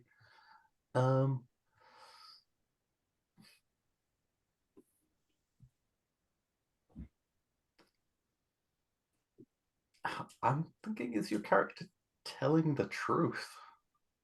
Is there something else going on? Would I be calling bullshit on this? No, you're not. He's fully being honest. Okay. He's not necessarily the best at communicating his plans. He might be trying to compartmentalize what he is saying in that typical I'm an authority and I need to not panic the plebes kind of way, or in a listen, if you're not taking me to where I need to go, you don't need to know exactly where it is kind of way. But yeah, he's fully on the up and up, above board. Frankly, it's kind of boring how straight-laced he is.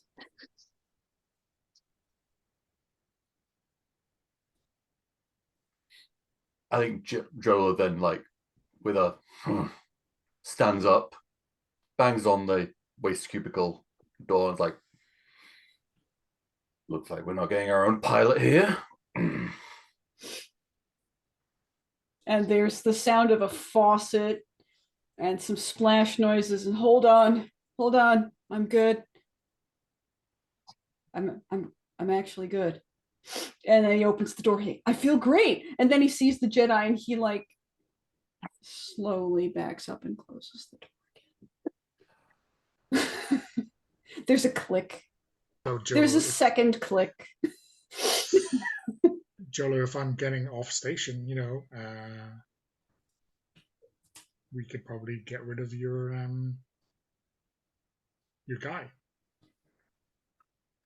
You just have to behave. Knock, knock. Clearly, you were here first, and I should requisition a different ship. However, I feel the Force has brought me to something interesting that I should also focus on before I run off on some sort of adventurous jaunt. Well, if you can get me the docking berth in the naval part of the station now, I can do a job for Jolo and then be waiting for you when you're ready. That would be excellent. Allow me to make a quick request. Use my station over there. Thank you very much. And he wanders over there and dials up Talu. And very politely, but it's like having a polite gorilla ask somebody for a cup of tea. You know? It's like 3 sugars, please.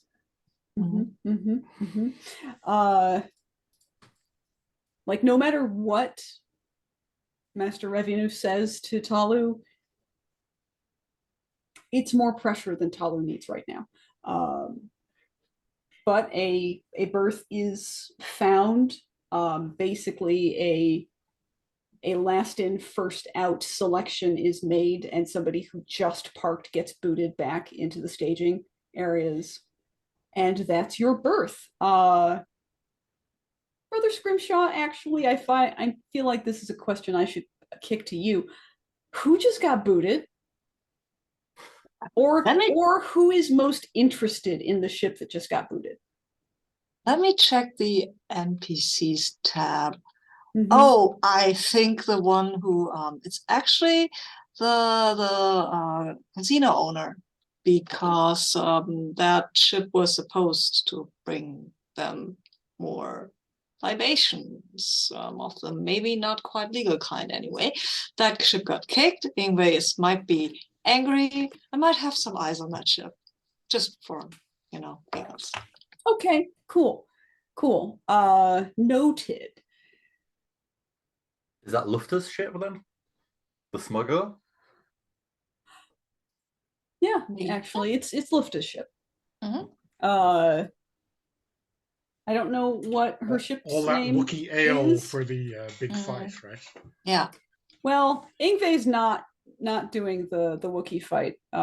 Their casino is too highbrow for that, but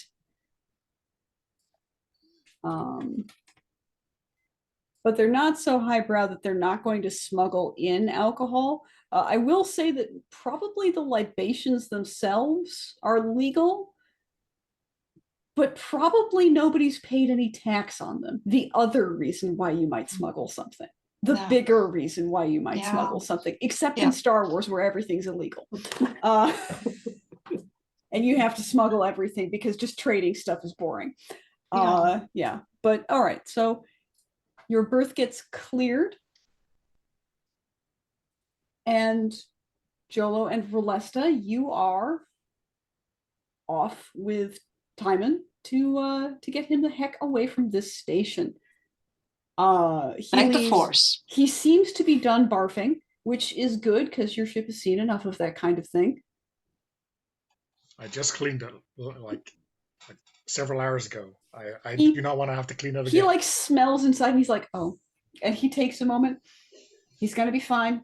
He's gonna be fine. He swears up and down to the Force. He couldn't be emptier right now. He's as empty as the void. It's fine. And steps in. And you are given clearance to leave. And as we are winding down this session, I think the last scene is Master Avinu carefully stepping towards the crate again. He seems to be very mindful of the cups placed around here. He says, I don't want to interrupt anything. How may I help? I am currently analyzing these, see for yourself, these residues that were found during the explosion, and for a reason I cannot name, and that has not been told to me, were not to be inspected by the Jedi. I see. Fascinating. They are, I will tell him, they are of the dark side.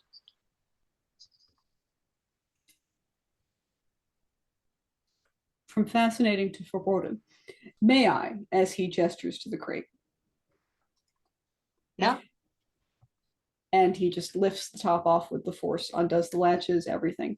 Yep, huge show off energy. Puts the lid down somewhere gently and safely. And then practically glides over, not so much as wobbling any of your cups to look inside. I will follow suit and look inside and look at him and look at everything, basically. Yeah, he's disturbed to see this. He's not happy at all with this. This is not according to any kind of plan of his. He expected something bad, and this is probably worse. Just a bit worse. Yeah, at least. How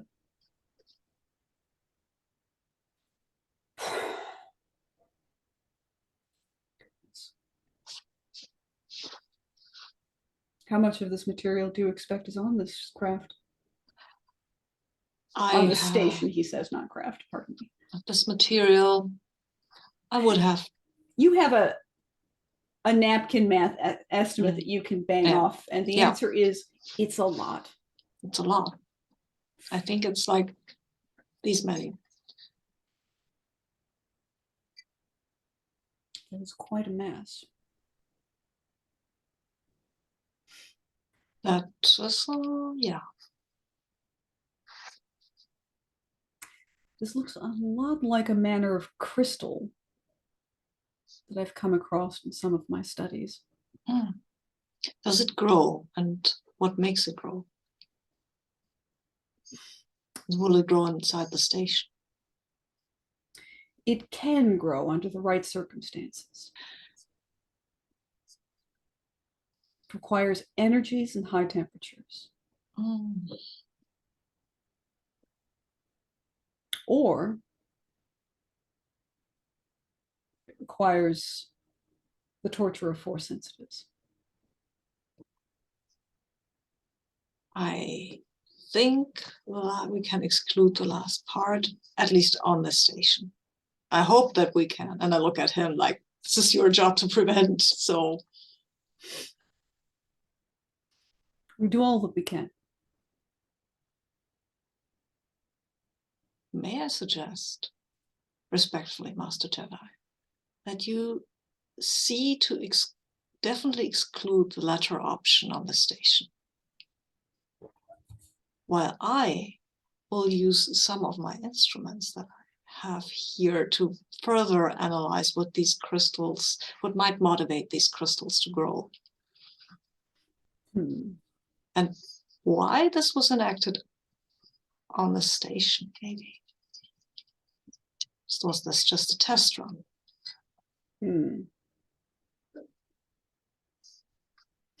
I have my own worries about that, but they aren't based on terribly much evidence.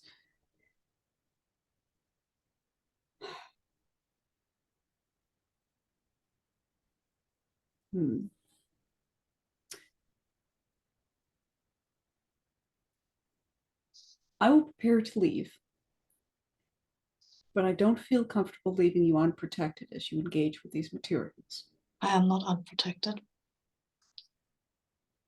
He looks around, he sees 2 droids and a child.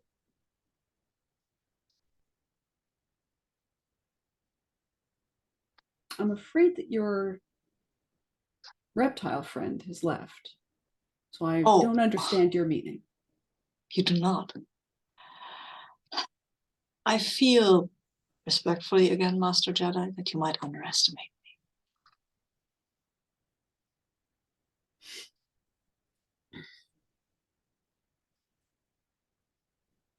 Very well.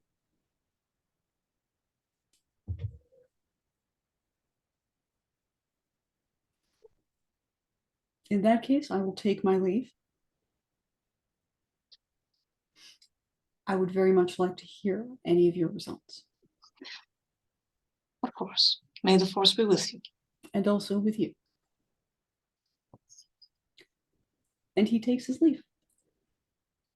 And that's the end of the session.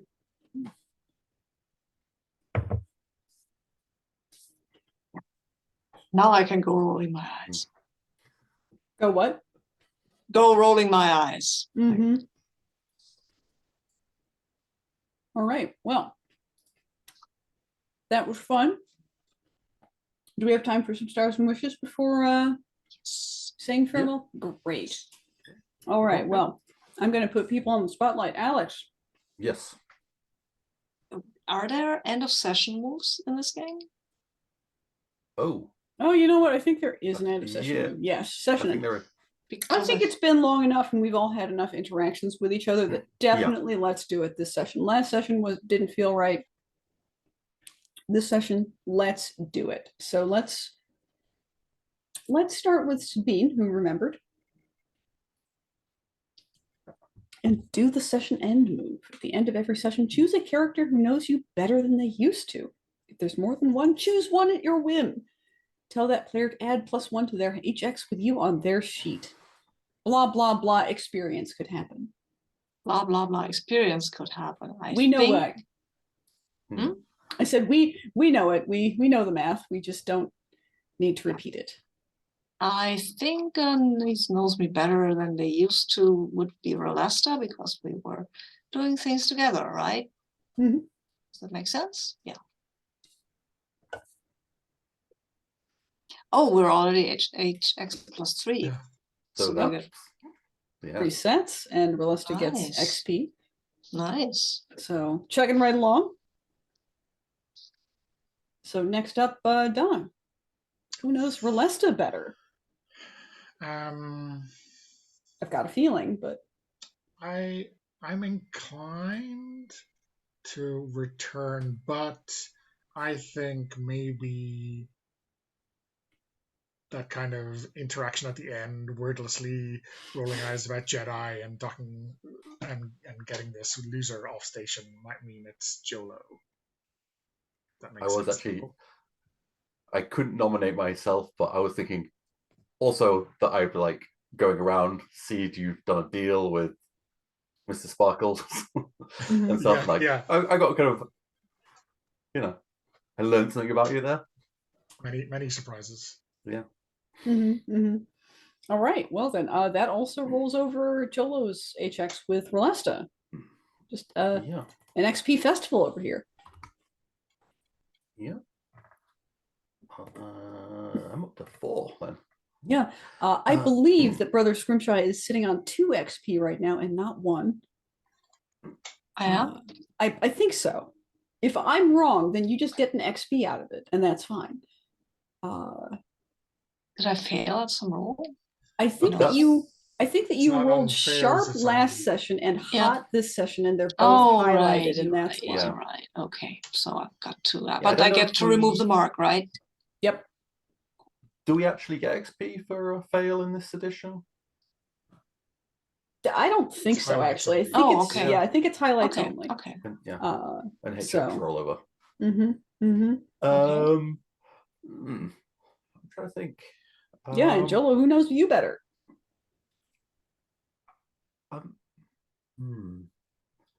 I think the eye rolling might win over it. Yeah, Rolesta. All right. I mean, we were all no XP. Right? Sorry, about Jedi, right? Yeah. Yep. I was pretty sure that I'd have a hard time making him credible in this fictive environment, but I think he was worth eye rolling at. Let's just put it that way. So great. I think that's all of the end of session move complete. All right, then we're going to start with Alex for stars. Stars, yeah. I really liked even though it was just a quite short session before, we still got returning characters. I felt like it added it really added to the texture of the kind of world building. It wasn't focusing on those returning characters from the previous session at the expense of adding more. I don't think we added like too many more. I think it was just a nice incremental build-up of like characters and world, and when we're introduced to too many characters too fast, things kind of pull apart. But it kind of it just expanded little bubbles in different directions. I liked. Good, awesome. Donna, any stars today? I quite liked we got to spend some time together and see our various the Venn diagram of our expertises overlap in quite organic ways. We didn't really feel too shoehorned into things, so I quite like the slow burn of that. Nice. All right, Sabine, any wishes in particular? Don't I get to do stars first? Oh, sorry. Did I shoot? Sorry, that was sometimes when I'm trying to construct a sentence, my brain hands me the opposite word of what I mean to say for the noun. I was just wondering. But yeah, I lots of stars. I like the characters. I like the problems. I like the NPCs. I like the way this is shaping up nicely towards this very real mystery that is plaguing the station. Like, ooh, Sith stuff. Wow, we are not fucking around here with small potatoes, or are we? Maybe a little, but not all the time. So yeah, I like the way that we had one hand we had the small potatoes problem with this disaster guy. On the other hand, we have this cosmic station explodey Sith stuff. Yeah. So great, good. I'm glad that the stakes are interesting. I'll put it like that. So you finished with stars, so you get to start with wishes. Sabine, any wishes for next session? A little less bodily fluid stuff would be appreciated. Understood. I tried to keep it sort of under control, for lack of a better word, but saying. Absolutely noted. I will. Okay. We are literally shipping him off station. Yes. We're literally shipping him off station. Yes. If he returns because he amuses me, he will never bodily fluid again, as far as you know. Thank you. I appreciate that. Otherwise, wishes. How I wish to. I wonder how to construct a project, and I wonder how to construct a project around this cyst stuff.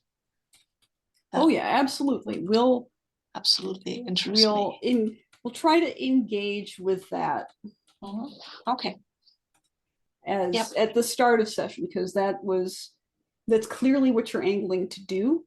And it's in your workshop, and we'll have that handled on mark. I appreciate it. Excellent. Then Donna, wishes.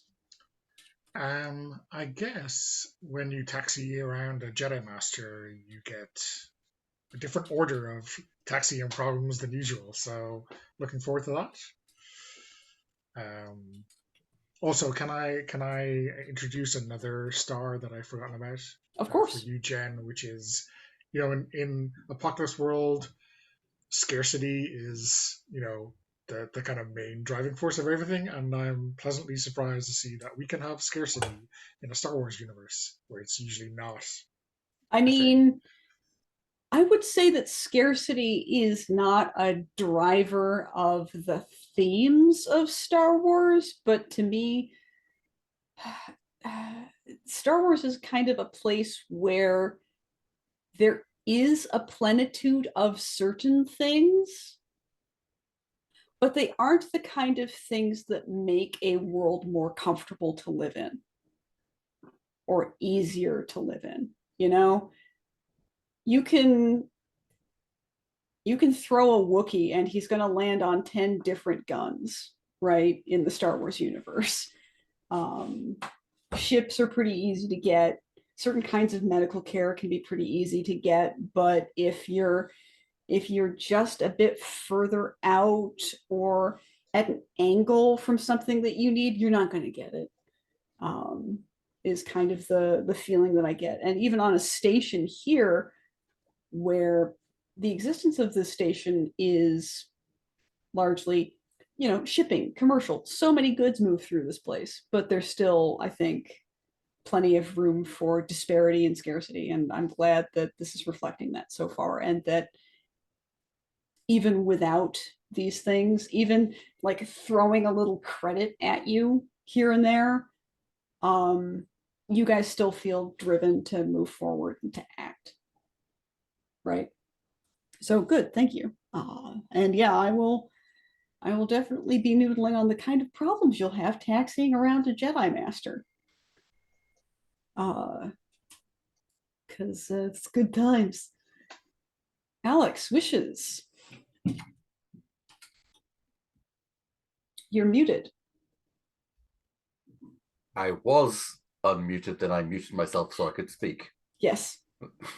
The correct order of things. Classic. I don't think this is a immediate future wish, but I definitely one that I want to load into the chamber, which is I want to have another kind of situation of bounty hunter meeting bounty hunter, which maybe is harder just to kind of and this is definitely not taking away. I like the fact that we were able to just we're reasonable.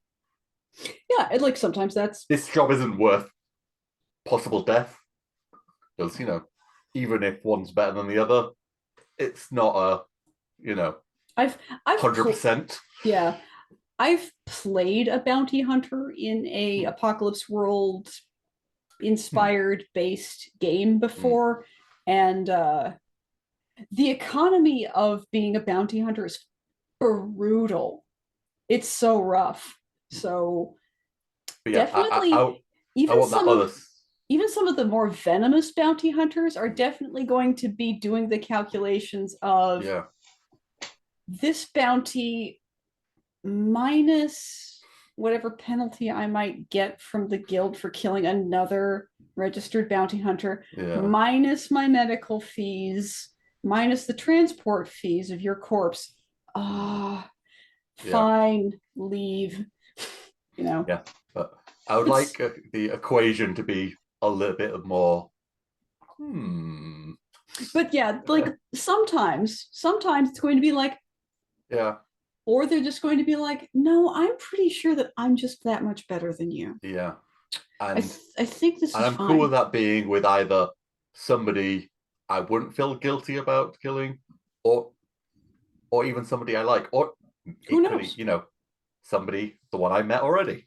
But yeah. Who knows? I'm trying to go through the rogues gallery. I literally flipped a coin for myself. I was like, Alex is right. There should be a bounty out on this person, and another bounty hunter should definitely run into them. Which one's it going to be? And we got the reasonable one. Yep. Okay, that's fair. I like it. I liked the slow burn of it. My stars and wishes. Definitely stars for folks being game to help me fill in the blanks here and there. I can be a little unorthodox sometimes when it comes to calling on somebody who hasn't been doing much recently, which is basically always my fault, but still, I like giving y'all things to do, and thank you for rolling with that. I liked the Jedi eye rolling.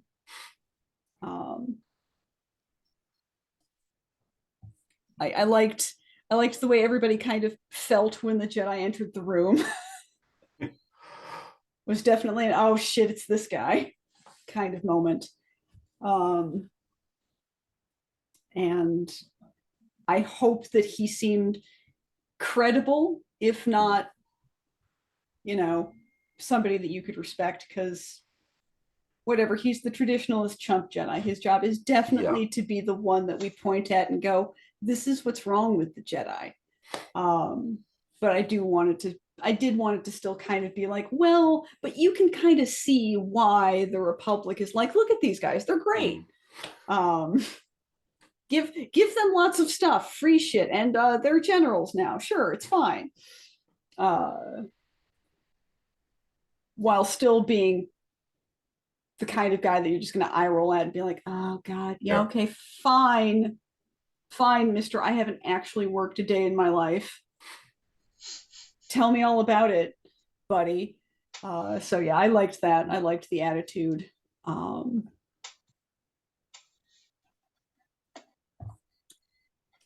liked how prepared everyone was to just sort of start getting elbows deep in different problems. I liked the exchange with Jolo and Kryn. That was fun. I liked that. I liked the way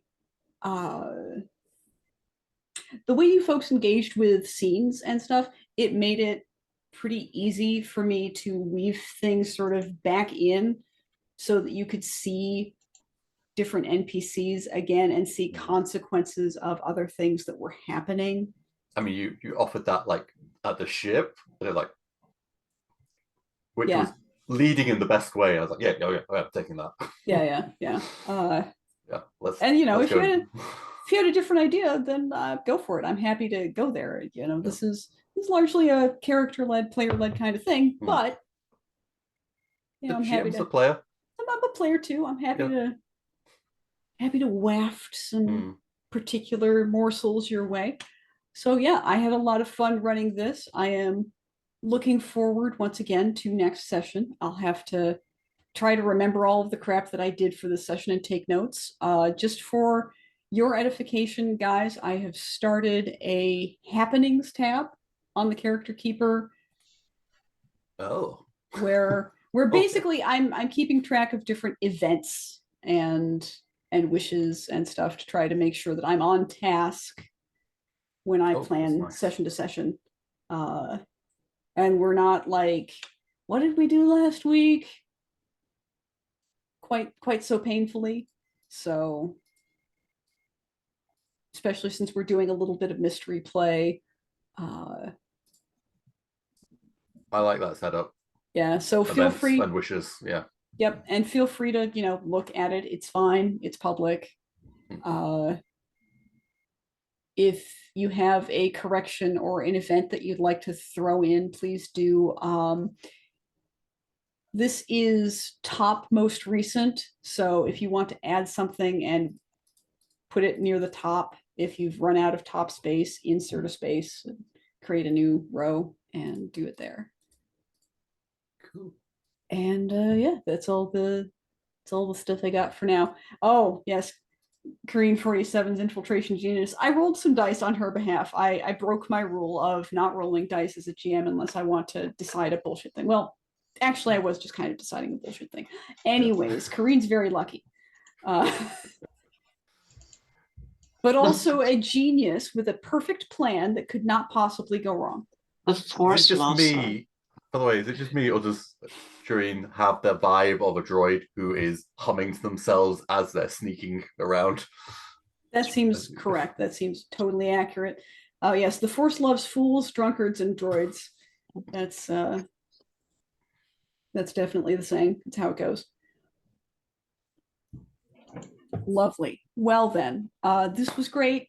I had a lot of fun, and I look forward to seeing y'all next week. Yeah, thanks for running, Jen. Yeah, good fun. Have a good week, guys.